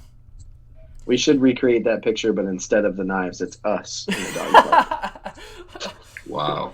So I guess I gotta say good things here. At least they're coming out with original things, like unlike ZT just rehashing old designs. I'm not sure this Hey, is I'm a much better. Spyderco fanboy, but I don't think there's anything good I can say about that. But... yeah, it's something. Dude, I want to review one of those. The Canis, like I said, has already come out. I like the Canis. What do you think about that, guys? Because I like it. I'm intrigued. I want to get one, but I'm not in such a rush that I've ordered one yet. I knew I'm not gonna operator buy side of one, you, but I Alex, like would it. like it. It's funky. I think it looks better in the like out in the wild pictures that I've seen real people taking than it does in the catalog. Yeah. Because that swedge grind weight relief thing up on the top of the blade is just, it looks funky in those stock photos, but it looks less funky in the like real pictures I've seen of it. Yeah, a lot of people keep asking why that's there like that, and I mean, me personally, I think it's a styling cue. But I'm assuming you can definitely sharpen it if you really wanted to. Probably. You can sharpen anything if you try hard enough. That is true. Gerald, how much do you hate it? The blade doesn't bug me. That huge belly on that handle, though. That's all I There's noticed. just What do you no mean? way I would It looks ever like a pick one of Mannix. those up for any reason. It looks like a Mannix. No, If it had- not even Like a close. cold steel Spartan. I'm just gonna hold my tongue on that. It's a Mannix handle. No. No. I love messing with you guys. They love it when I say it's a Mannix handle. No. The only thing similar about it is like a finger groove up here at the front. That's the only thing that's similar about it compared to the Mannix. Let it go, Tom. I'm just kidding. It's okay. Don't worry. You're offending me. I won't judge you because your hands are too small for this knife. How about the rock jumper? No, the rock jumper. I don't know about that either. It's like a Delica Warncliffe with a different handle. Is it bigger though? No, 2.83 inch. Yeah. A 3-inch blade, so like just a touch bigger. Yeah. Just a little. I don't bit. mess with any of these. Not interested. Backlocks. Me neither. Now the Yo Jumbo I know is going to be a big hit. I think so. It's not. Okay, Yo It's Jumbo. not me. Looks good. I'm not into those, but I think they're cool. But I think that knife is going to be just a huge hit. I think it's a 4-inch Yojimbo, if I remember right. Yep. With a redesigned handle, it looks like. Yeah, It's like- Bob the Knife Junkie did a really cool interview with the guy who designed that knife. Michael Janik? Michael That's cool. Janich. Yep. Finally, we have the sway back. Oh, here we Finally. go. It's here. I And don't know. I don't know about it. I don't know. You can't Spidey flick it, so I'm less than excited. You couldn't with the Swish buoy either. Yeah. I mean, first of all, that picture that they put on there is terrible. That's garbage. That's a dumb picture right there. It's a motorcycle doing, like a straight up, popping a wheelie off of a swayback. That's just weird. But I do like it, kind of. I think it's going to be better in person than I think it is in pictures. I agree. If they would have released this knife 2 years ago, I'd have been all over it. I think if they would have released this knife 2 years ago, they would have made an even bigger hit than they are going to now. I think so. Well, it was right at like the height of like all like the Swish buoy crap, and Yeah. that would have been massive. Well, and this is a traditional pattern in some sense. I love it. So I love Swish bags. people who love traditional stuff are really going to get a kick out of that. It's cool, but I'm like seeing it in the catalog now. I'm not as excited as I used to be about it. No. And it's got a standard clip. Yeah, I'm still unsure. I may not get one. I mean, every other. Maybe I'll get two so I can sell them on eBay for a lot of money. There you go. Hey, I'm just disappointed because every other Marcin Swish knife has a wire clip on it. Like, why did they decide to go just standard spoon clip on this? This one seems like the one that's most deserving of a wire clip too, with its size and profile. Yeah. I'm just. Yeah. I don't know. Damn knife companies making weird decisions. 3.9 ounces. That's pretty. That's stout. Yeah, full tie. There's gonna be no milling on the inside. Of course not. Yeah. Is it going to be a hollow grind, or is it going to be like a paysan where it's super thick behind the edge? Flat grind, I'm pretty sure. It looks flat to me, the but Swayback's hollow ground Warncliffe blade. Yep, Huh? yeah, it is hollow. That'll be good. is it Yeah. hollow grind? Yeah. Okay. It looks like a flat in this picture. It does. Oh yeah, I see where it says it right there. Yeah. XHP too. What I've been saying for the past couple of months, the K390 Lineup. Seki lineup is coming out finally. Delica, Dragonfly, Endura, Manbug. Because they just released the Ladybug as a sprint, which is really confusing. Because this is going to be standard production. coming in at the exact same price point as ZDP 189. Nice. So I wonder if they're gonna keep ZDP and run this alongside it, or they're gonna discontinue ZDP. I would assume they discontinue ZDP. Because to me, I guess from I'm not a knife maker, or a knife company, but at like that standpoint, why would you produce a knife and upgraded steels from the same manufacturer, the same country, same knife, everything, competing directly with each other at the same price? It's just gonna kill sales for one or the other. So you almost have to get rid of the one. K390.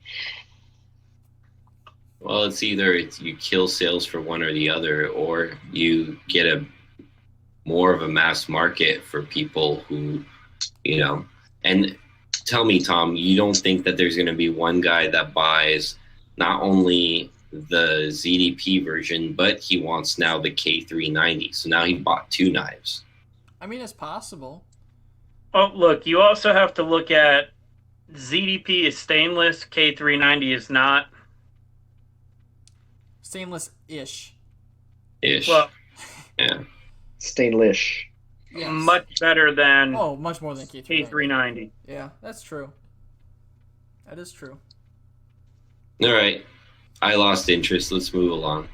A bunch of crap. Okay. Lil Native Moving Sprint on. Run and S90V. Little Sprint and S90. And a Native Chief. What are they handled with? S90. Carbon fiber. Carbon. I can't tell if it's the peel ply carbon fiber though, or if it's carbon through and through. I bet you it's peel. That's what they always do. Stunning, solid carbon fiber handles. Oh, rad. But it's got the peel ply texture to it, but it is solid carbon fiber.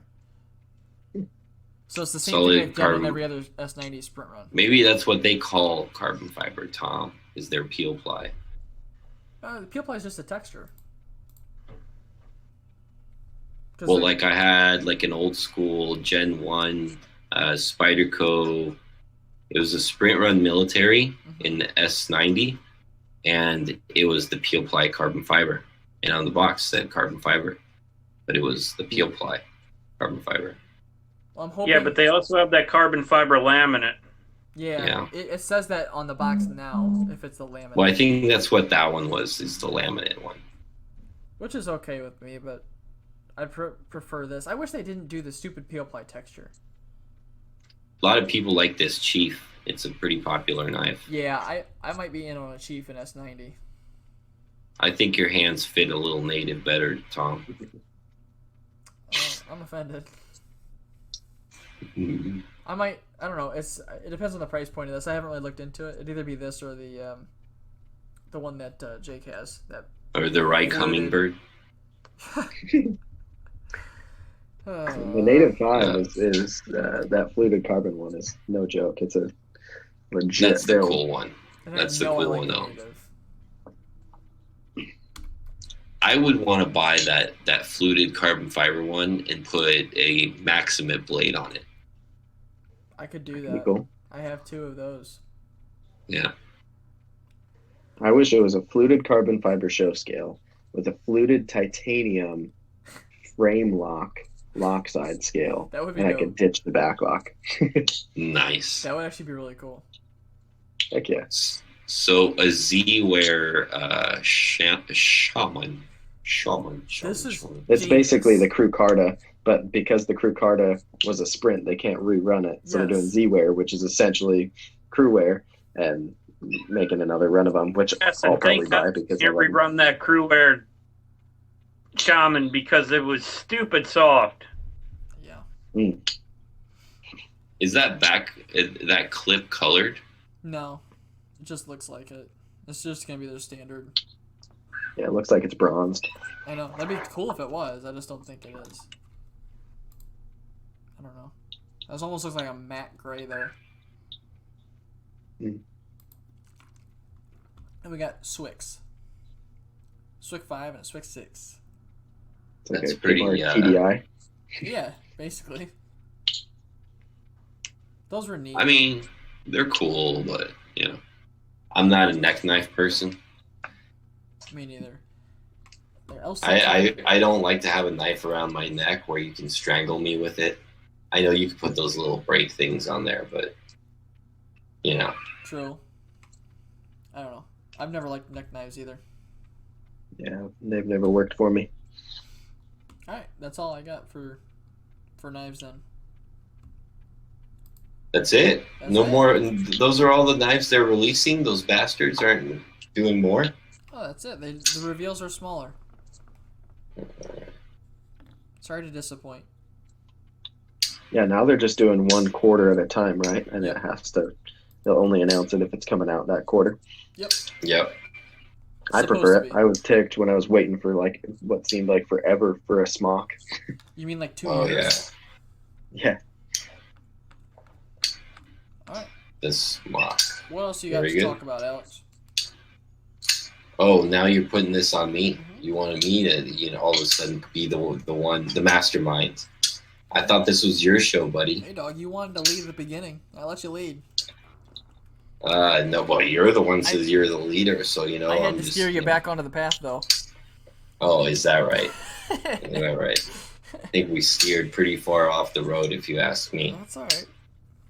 So, topic for today. Well, I mean, in all honesty, there's so much going on in the world. I think we should talk about politics. I don't think so. I'm just kidding, man. I will kick you out. Politics and then religion in that order. Yes. Yes. Yes. So, I don't know. It's a crazy time. All this stuff going on, it's just funny to me. It's not slowing down the knife industry all that much like I expected it to. I find that really funny. There's like millions of guys on Facebook and Reddit. Everybody's buying tons of knives. Where supposedly we're in a pandemic and everybody's broke and there's 8 million unemployed. But, knife guys, we're still buying. Well, yeah. Got As long as to. that They're just unemployment collecting keeps hitting. They're just collecting Yeah. unemployment and making more money than they did when they worked. So. Yeah. I wish I could file unemployment. That'd be great. I'm on unemployment right now. That's great, though. That's Thanks. awesome. Yep. I Honestly, hate it. I'm just a sucker. I'll continue to work for less money. Yeah. Huh. So, but, overall, seems like the knife industry is still kind of trucking through, which I think is cool. I going on online, people lending knives, people giving knives away and things like that. And a lot of the community supporting each other, which I think is really cool. Yeah, it's great. And because probably there's tons of people that are having tons of stuff going on at home. Sometimes some of us just getting together and talking about this stuff just kind of becomes our distraction or getaway Mm-hmm. until we have to face reality and go back to work or whatever it may be. Absolutely. So I always thought that was something. It's kind of nice to see how this, even during a pandemic, that the community staying strong and staying together. And buying shit. And buying stuff and pumping out videos like crazy. Everybody's Some of freaking us. home right now. That was. I mean, I was pumping videos for like 2 or 3 weeks. I was doing them like almost every day. And then that lasted like about 2.5 weeks. And then when my grandmother came home, because I take care of her, she's full care. I gotta change diapers, do all that stuff. So what ends up happening is now my time is cut. That's why you guys see me running back and forth and helping her out, restroom or whatever. So, but now I'm trying to get back into the groove where I'm going to be pumping out a few videos. I've had Dirk's knives for like a month. I have 3. I think it's probably got to be like $4,500 worth of knives I've had of his sitting on, in my knife box locked away that I'm still waiting to do a video on. So, some Reese Wheelan monsters. Oh, that's cool. Yeah, big old crazy thick stuff. So now I got to come up with a cool script for that.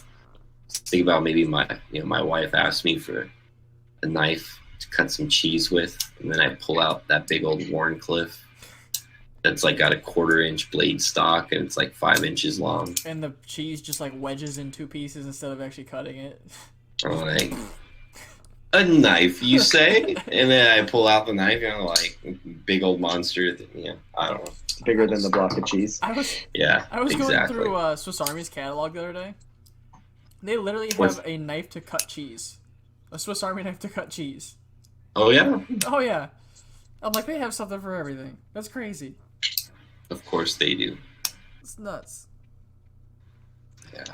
So, I don't know if we've ever talked about this on the podcast, but do you guys, outside of your own videos, watch a lot of knife-related YouTube videos? I do. I used to. I do some.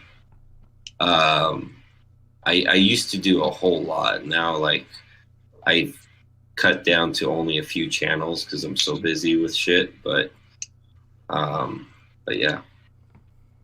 Like, I feel myself getting burnt out from it sometimes between making the videos for it and, like, being on Instagram and seeing all the knives. And then I work at a knife counter, and it's just knives 24/7. And then you go on YouTube and, like, oh, good, more knives. Great. Yeah, and then you go on Instagram, more knives. Yep. Then you go on Facebook, more knives. Can't escape it. Yes. Then on your Sunday, when you're home trying to relax, yep. podcast more knives. Hey, man, and I love the podcast. And then you got to make a video. Yeah, I got more to put a video knives tomorrow. It's been like 4 weeks. That's what it was for me too. It's way too long, man. I got exciting news, kinda. It's not confirmed yet. But, you're pregnant. Yes. Precisely. I knew it. You got it. I could see the glow in your eyes. Yep. That's sunburn, Alex. Oh, all right. I was talking to Cliff Stamp today, and we're talking about one of my videos, the video I did with Brian, all the 10 different blades of 204P, and Cliff Stamp wants to send me, we're still kind of working out details, wants to send me some knives for an experiment, he said. What kind of experiment? I have no idea. He hasn't really explained it too well yet. We're still, like I said, nothing's confirmed yet, but I thought that was kind of cool. I know how a lot of people feel about Cliff Stamp. I actually don't even know who that is. You guys don't know? Gerald, do you know who Cliff Stamp is? Yep. Yeah. So. Indulge. I don't know if you got a better explanation than I do, Gerald. No, I got nothing to say. Like he does a lot of. Why is he famous or infamous, Tom? I guess he was like. That's the question. That's what everybody wants to know. Because half me and Jake are still in the dark, and you and Gerald are smiling around because something funny's going on, and I want in. Nothing's funny. I'm smiling because Gerald's smiling. You're smiling because there's something you know, and I want to know. No, he's like the OG for like I guess online like sharpening and steel testing and like not heat treating per se, but he's like the first. What does he do? He used to do a bunch of testing and stuff. He has his own forums, the Cliff Stamp forums. Like he used to be like big shit, not so much anymore as more people have gotten into this. But there's still a lot of people. If you mention it to a lot of knife guys, if you ask who Cliff Stamp is, they'll know who Cliff Stamp is. Okay. I haven't dug too deep into like Jake. That he does. Who's Cliff Stamp? Okay, dickhead. I guess I'm in the minority with you. You see? It depends if you've gotten into like the sharpening side of okay, things extensively or not. So why are you smiling when you're talking about him? The juicy information. I want to know. I listen. I have nothing juicy about him. I just think that it's cool that he reached out for that. I'm just excited at the possibility of a cool project. Is he like a Michael Christie? Yeah, he's like Michael Christie before Michael Christie. Yeah. Does he make videos, or he just does like forum stuff? It was just like forum stuff. Gotcha. He used to be I'm like not on like any knife forums. on like so. blade forums and stuff. Yeah, I don't do that he has either. his own. See, me and Jake don't do knife forums, so that's probably why we Dude, don't know who he is. has a YouTube channel. I don't think he's posted a video in like 6-7 years. Yeah. There we go. See, now Gerald's letting some stuff out. I'm excited to see, or curious to see what he wants to do. Cool opportunity, I guess. If he wants you to come into his van with no windows and he offers you candy, the answer is always dude, yes. don't do it. The answer is always yes. He's like looking at your video. He's like, look at those soft little hands. Look at those soft little hands. I want to caress those little hands. Jesus Well, come Christ. on. I'm going to offer him an ice get cream. mistaken for like a 14-year-old. I know. That's what I'm saying. It's like that. Was it Dateline or what? To Catch a Predator, you know? Like, Tom would be perfect predator bait. Tom would be the perfect predator bait. Yeah, you'd have Tom and Chris Hansen there. Yeah. Oh, Jesus Christ. Oh, yeah. That'd be on Dateline. Yes. If you guys need to catch a predator and you need some bait, Mr. Hosang Outdoors is your man. Yep. Jesus Christ. Alright, so I guess since we have Jake on here, I guess we should interview Jake. That's what we do with all of our guests. Yes. Sorry, Jake, we're not very organized. Yeah, I've noticed over the past 5 weeks. Well, listen, this is the biggest. Dude, try the past year, man. This is the hardest the most difficulties we've ever run into trying to get an episode recorded. That's fair. This is true. Like, a lot of shit happened this time. Usually we're on like every single time, like yeah, every other week, and we get it like down pat. And normally, I don't know. Normally we can kind of work. You guys were around. just intimidated by me. I get it. I'm not judging. It was the beard. We were just man. social distancing. That's all. It was the beard. I can't grow a beard. I'm a little jealous. So. Yeah. Tom can definitely grow quite the beard. I'm gonna start up a. You got to get some horse shampoo and start just rubbing it into the pores. Yeah, you know. I'm gonna start a sub channel called Beardless Gear, and it's gonna be all me. The beardless gear. Beardless Gear. My brother always says he's gonna make a channel called Scruff Stuff because he just has like scruff. Scruff stuff. Oh my god. How can I make a channel that incorporates my mustache that is like the thickness of what it would be for a normal 12-year-old? Just shave the few pubes you have. Jesus Christ. Get some glue. And with some, glue of some sort, perhaps Elmer's, since it's non-toxic. Listen, I grew this. You know what to do. Oh God, what is that? I got a public safety alert. Yeah, I got it too. For a 6 o'clock curfew. Jesus. Yeah, the I guess riots. he's not following that. I grew the stash out last week. It like comes in on the sides. It doesn't come in the middle. It looks terrible. I shaved it this morning. Wow. All right, Jake. So, what got you into knives first and foremost? I guess my dad and my brothers. I've got 2 older brothers, 2 older sisters too, but neither of them could care less about knives. But yeah, like from the time that I can remember anything, my dad and my brothers all had and carried knives. So I got my first pocket knife. It was like a little Swiss Army knife when I was probably 6 or something. My dad gave me my first knife. And then we'd always go to like gun shows and stuff growing up. And so with my allowance, I'd like save up and buy crappy gas station knives that I thought were super cool. And then I graduated to like Cold Steels when I was a teenager. I lived not that far from like Cold Steel's headquarters, so we'd go to their parking lot sale where they'd sell their factory seconds and stuff, and I'd pick up some cool stuff. And I spent a ton of time growing up, like both outdoors and then also just in a family where we were very into not just knives but firearms, and spent a lot of range days, and so that was kind of passed down to me, I guess you could say. But now I've surpassed all the other members of my family, and now I'm the one who's most into it. So it's fun to Like every time I go to family dinner,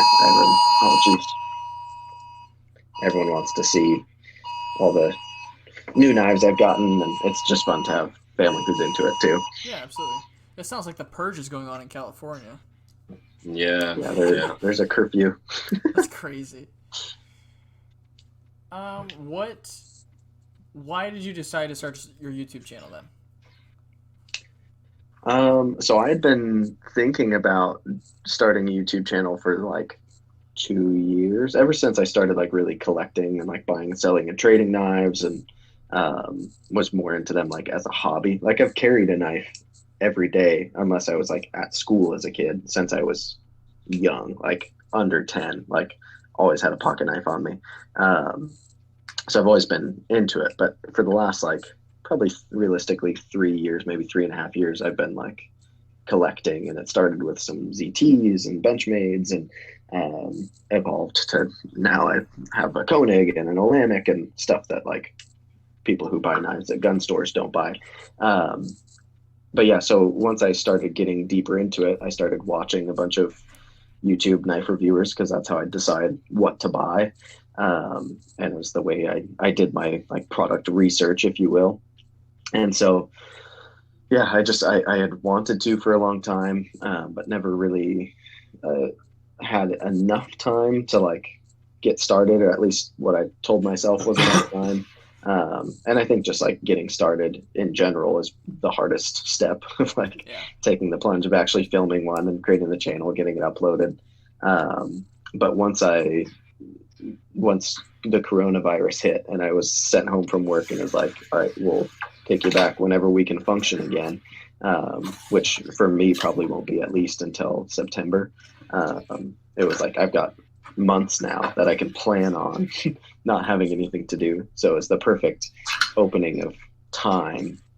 So yeah, I just jumped right into it, and haven't really looked back since. I've just been cranking it out. I tend to batch a few videos in a day. Like I shoot almost everything out on hikes. So I'll go out and I'll bring 4 or 5 different pieces of gear that I want to take video of. And I'll spend a bunch of time up in the mountains finding cool little locations and shooting videos, and then parcel them out and post them over the next couple of days. And it keeps me sane in this time. Where are you going to take those shots? So I used to go up hiking up where you live in that area before. Yeah, so I'm. Don't worry about it. My phone. Ignore it. Damn it, Alex! Now I gotta edit between something rings. Now I gotta listen to 2 hours of this podcast. I don't want to answer. It's a telemarketer. All right, we'll wait. And sounds like it's over. Yeah, so I live. Holy like, crap, dude! It's a message from the sheriff's department declaring the freaking curfew. Yeah, I'm sure people will be flipping over cars and lighting stuff on fire tonight. Anyways, I hike a lot. I live just below the San Gabriel Mountains. So there's a couple trails I like to do like locally right here in the foothills. And then I also go up into Angeles National Forest a lot. And up there, it's just like I can find there's a number of like popular hiking trails that I like to do, but I also love to just get out and like explore canyons off trail. A lot of my favorite spots to shoot are places where most hikers don't know exist. That's just the type of hiking I like to do anyways, but it's more fun for me to feel like I'm exploring something new than hiking another trail with 50,000 people with Bluetooth speakers and chihuahuas that they're carrying half the way. I'm not into that kind of stuff. Right, for sure. I feel you. Most definitely. That's pretty cool, man. So, like, I know, like, there's, like, a little spot I used to go to called Mesa Ghoul. I don't know if you've ever been there. There's a bunch of cool little spots up there in LA. Yeah. Yeah, most of the stuff I do is right north of Pasadena if I'm staying local. But I'm always looking for and trying new hikes too. Just yesterday I'm training for a hike doing Mount Whitney probably in September. How are you? And so I need to get some elevation training in. So I went and hiked Mount Baden Powell, which gets you up to 9,400 feet. and that was a good solid hike with some pretty significant elevation gain, and Whitney's like 14,000 feet, I think. So I've got a couple hikes planned that'll step me up to that before that time comes. But yeah, I'm always trying to find new exciting places to hike, and a lot of the time I'm training for some big hike that's coming up, and just keeps it fun and exciting for me. That's really rad, man. So, if someone hasn't watched a YouTube video of yours, what can they expect? I guess it depends on the video, because I do a number of things. Like my most watched video is like my knife collection video, which has like 4,000 and something views somehow, because people like seeing all the knives in one place, I guess. Right. But my most typical video style is me in front of the camera instead of just seeing my hands. And I'm usually talking about a knife. I try to do close-ups of the knife itself too, but I try to review knives from a less technical standpoint, because I feel like it's very saturated with tabletop reviewers right now.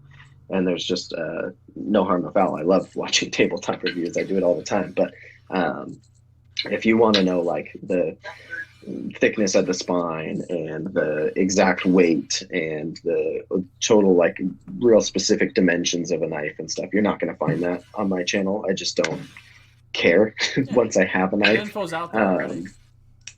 Yeah, when I'm researching a knife, I care about all that stuff, but all that stuff exists online. You can look at the specs for the knife on the company's website.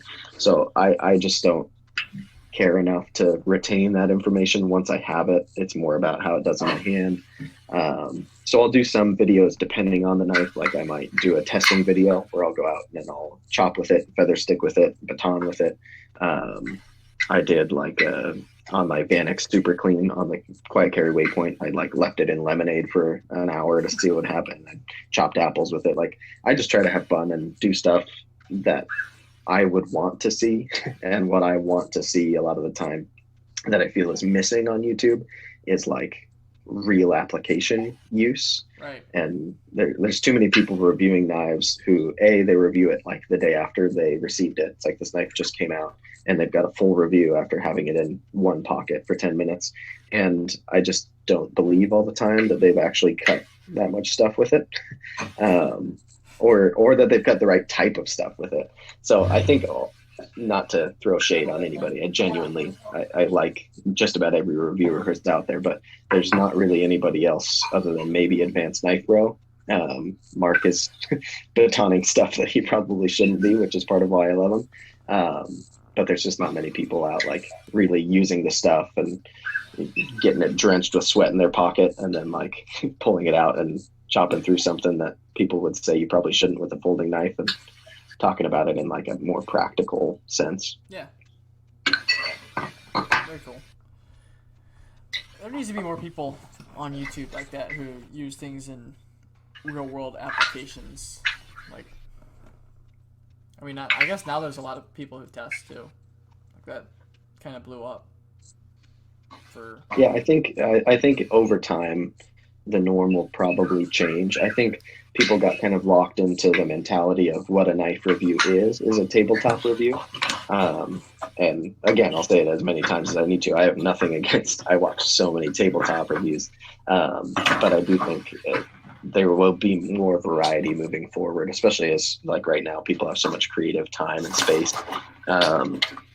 Because it's just, it's a different viewing experience entirely. Even if I'm saying the same things a tabletop reviewer does, but I'm sitting on a cliff with a waterfall behind me and I'm sweaty from a hike I just did. Like, yeah, it sets me apart in some way, and it gives me an excuse to be hiking more than I would otherwise, which is exactly what I want to be doing. And it just kind of, it works for me. It's my flow. Awesome. Let's see here. Who's your favorite reviewer then? Definitely Advanced Knife Bro. Advanced Knife Bro. Yeah, he's a good one. He's like the first one I found that like I really liked. Yeah, he goes over important things, and he's even like better than me. He'll like use his blue lines to show specs and dimensions and stuff. So he even includes that element, but he also is hilarious, and his footage is like, again, it's very different from the average tabletop review. You get to see him batoning stuff and chopping stuff and like just setting up scenes to be hilarious, and I dig that a lot. We had him on here early on, and he was an awesome guest. He was great. I listened to that episode. Yeah, It was awesome. I loved having him on here. How we made fun of him for getting rid of the blue lines for a little bit. Yeah.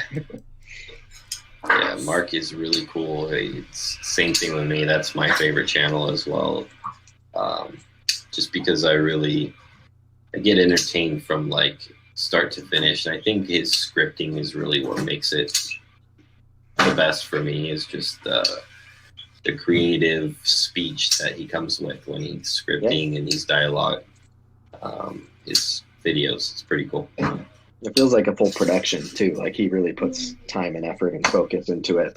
I'm just throwing up videos like crazy, but he's really thinking the whole thing out. I think he deserves more kudos and more followers and subscribers than he has for sure.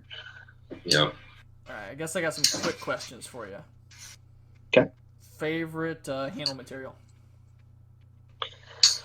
Ooh, I just did a video trying to explain what my favorite, like what makes my favorite knife or what I prefer in a knife. And it's such a hard question because I feel like I'm so deep in the hobby that I have to think like, for what? Like, is it my favorite handle material for a folder, for a gentleman's folder, for an outdoor folder?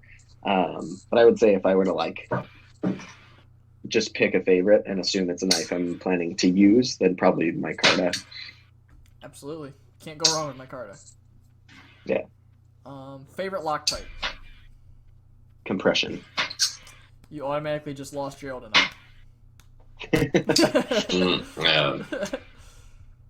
I love to fidget. And I'm out too, guys. You don't like the compression lock either? I like compression locks, but they're not my favorite. All right. So I've never had one fail on me. I enjoy using them. They're like dexterity for me for one-handed use. Works really well. And yeah, I'm a Spyderco fanboy, admittedly. We just lost all respect. So that's gonna do it for us. All right, guys. See you next week. See ya. Favorite steel?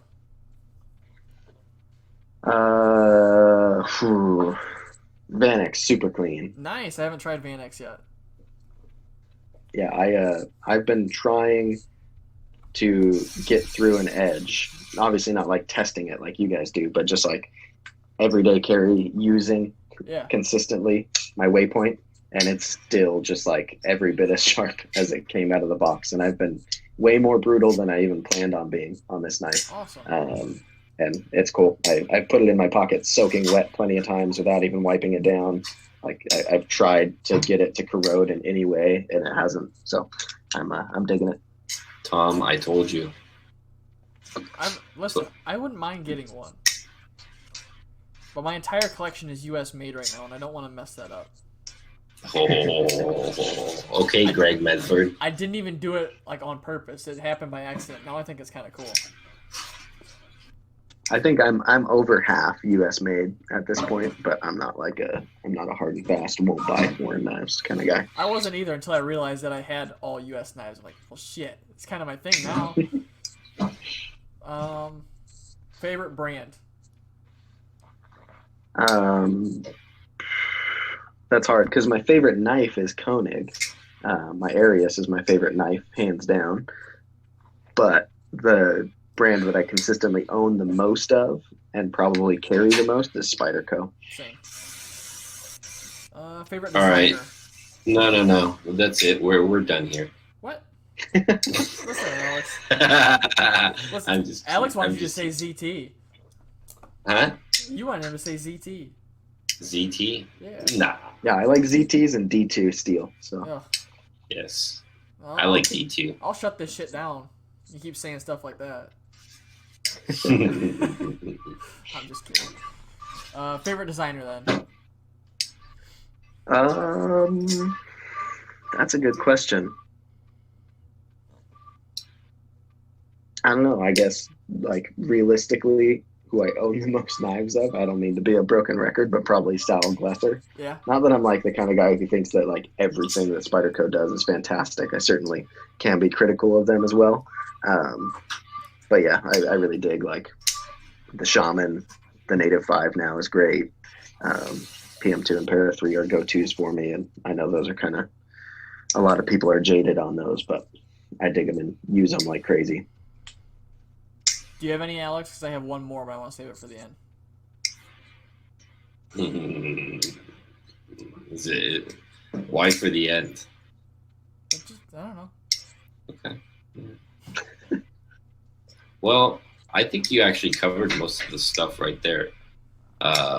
You know, as far as where do you see your channel going? Do you see yourself doing the same kind of outdoors review type thing? Are you going to be doing mostly knives, or are you going to be focusing on knives and gear?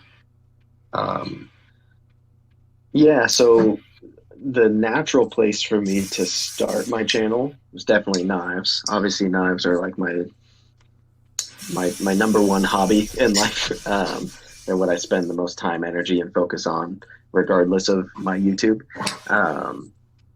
So over time, I've already done a few videos that aren't knives. Like I've done my trail running shoes, like the gear I keep in my pack. I've done a like filtration water bottle that I hike with a lot, and I've done some videos that are just of the hikes themselves. So over time, I'll probably sprinkle in, the ratio may change a little bit, but there will always be knife reviews. I intend to that's going to be my hobby pretty much indefinitely. It has been for a long time. But yeah, I like eventually if we'll see what my next vehicle is, but I am leaning toward getting something I can properly off-road in. So there may be like off-roading vehicle build videos and Awesome. how I'm setting up that, whatever it is next. Because I've also got pretty deep roots in automotive and enjoy that as well. So whatever is interesting to me within a certain realm, I'll make videos about. But I also don't want to lose like the people who started following me early by just all of a sudden switching gears completely. So there will certainly always be like knife and EDC gear videos. It just might be a different ratio over time. Very good. Gerald, you got any? No, you guys pretty much covered it. Okay. All right, we ready for the last one then? I'm ready. Which one of us do you like the best? Oh, jeez. Here we go. Gerald's easy. You don't gotta pick. I already said it's Gerald. Oh yeah, I don't blame. Listen, he talks to me, so it's easy to like. I think out of all of us, I think that would be my pick too. You know, personally, I like the Gerald dog is that the snores. only one who didn't stop the podcast from happening any of the weeks That is previous true. to this. That is true. You do have a Fair. Paul says he wins just because of the pug. Oh, tell Paul Because I of said the what's what? up. What's up, Paul? I was gonna say he can hear you. We're live, Alex.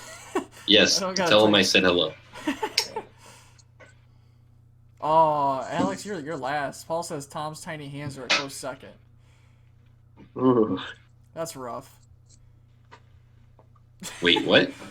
Paul says you're last. I'm That's last? his favorite. It goes Gerald, Oh, then me, then you. That's okay. It's okay. You sound like a little emotional. You know, I'm a little choked up, but, you know, I'll get over it. He sent a little heart emoji just for you. All right. Well, that'll about fix anything, so let's continue. Oh man. I that's really all I got. Unless you guys have anything else. I mean, it's been 2 hours 15 minutes. I think that's it for me, too. All right. Unless you got anything you want to talk about, Jake. Till 2 weeks. Anyone's got anything? That's cool with me. I don't care. Jake? I have one question. Okay. So this morning, I watched Gerald's Super Freak video because I ordered one, and someone had mentioned after I ordered one that I should watch his video. in your experience, Gerald, the burnt up edge, that whole debacle, is that something I should be concerned is going to happen on mine, or do you think that was a fluke? You never that know. I can't say. I mean, I've had as many people tell me they had no problems with theirs as I have had people say they've had similar problems with theirs. So it's kind of like a 50-50 thing. I've had the same Gotcha. problems. Well, apparently I'll be doing a lot of sharpening. You're about to find out. Or maybe not. You'll figure out in the first couple edges. Yeah. You start cutting something and that edge rolls, you're like, well, I'm in for a lot of sharpening. Fair enough. At least there's good steel in there. Oh, yeah. I mean, if it's good from the start, then you probably don't have anything to worry about. Yeah. But like I knew right away. I mean, I think I got it from Kurt. I put the fourth edge on it, and I don't think I made 50 feet of cardboard, and that thing was dull. Like, you weren't cutting anything dull. Really? Jeez. Mine's not quite that bad. I had mine reground, and like I'd notice like I'd cut like maybe 50, 60 feet of cardboard, and I'd get some shiny spots on the edge and stuff, and I'm like, well, that's not right. This is M4. It shouldn't be doing that. And it still does it. But it's the geometry is so good on it now that it just keeps cutting. So it's not a huge deal anymore. But, I don't know. You'll figure it out pretty quick. You could always send it back, too. Yeah, I'm not super worried about it. But Like, yo, Benchmade, throw another blade on this for me. This one's messed up. They've done it for me. hey, life sharp. Yeah. You burned my edge. They've done it for me, but that was a blade that was under HRC spec. Yeah, look, that's one thing I would never recommend, that you send. I don't know who does the sharpening when you send something back to Benchmade or Spyderco, but my God, can they tear up an edge? You're gonna get something back that looks like shit. Not only that, you lose so much steel. I sent back a Benchmade for a coworker of mine. Well, I used to sharpen the knife for him. It was like 22, 23 thousandths behind the edge. And when I got it back, it was like 31. I'm like, how much steel got removed from this knife? A lot. I'm like, that is crazy. I put a 20 degree bevel on it now, and it's massive. The guy was probably laughing while he was doing it too. Probably. He saw it was coming from me. And they already they were replacing my blade in that same batch on that knife. And, yeah, we'll show them. Eat up quarter of his fucking blade. Oh well. They do good work other than their sharpening. In my experience. Yeah, I've never sent a knife to any manufacturer to have it resharpened, or I've never even done like a spa service or anything like that. I've always sharpened on my own. Oh no, I didn't either, but I sent a knife back to Benchmade, specifically don't sharpen, in a bag with a paper wrapped around the knife that said don't sharpen. Brand new knife, they sharpen that shit anyway.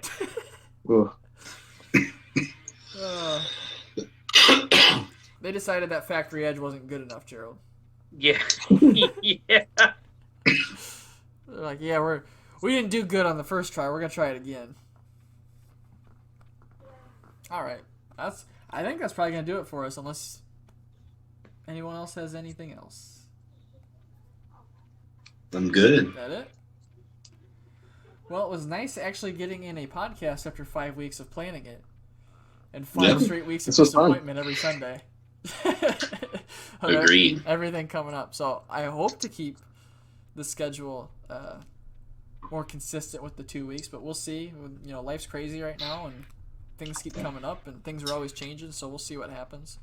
I'll try and keep you guys more updated on Instagram. There is one thing I did want to mention before we got off the podcast here, and I'm going to post about it on Instagram. We do have a Discord now.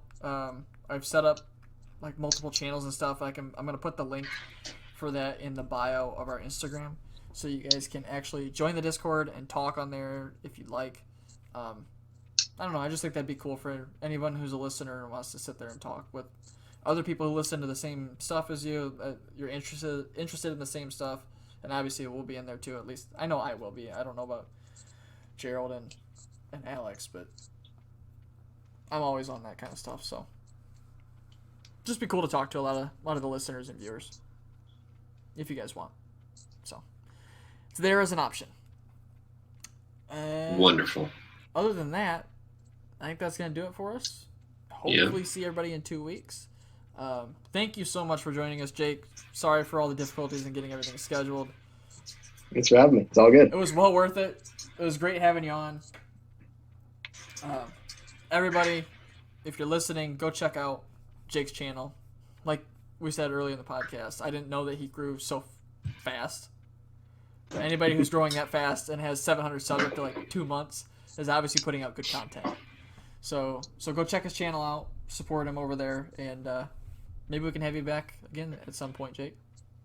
I'd love it. Yeah. Well, by the time I finally come back on, I'll have a ton more subscribers. Because when you guys invited me, I had like 250 or something, and then we waited until I was a thing to finally have me actually on. Yeah. See, we didn't even swing the podcast dick yet. Now that this episode's out, you're gonna explode. You're gonna be at like fucking 10K. You're gonna be the next Shabazz. Oh goodness. You're gonna be like outdoor we'll see Shabazz. About that. Outdoor Shabazz. I will just change my channel name to that. Outdoor Shabazz. All right, so that's it, guys. So we will see you guys in 2 weeks. Thank you everyone for tuning in live on Twitch, and thank you everyone for listening or watching after the fact. See you guys later. Thanks, guys. This was fun.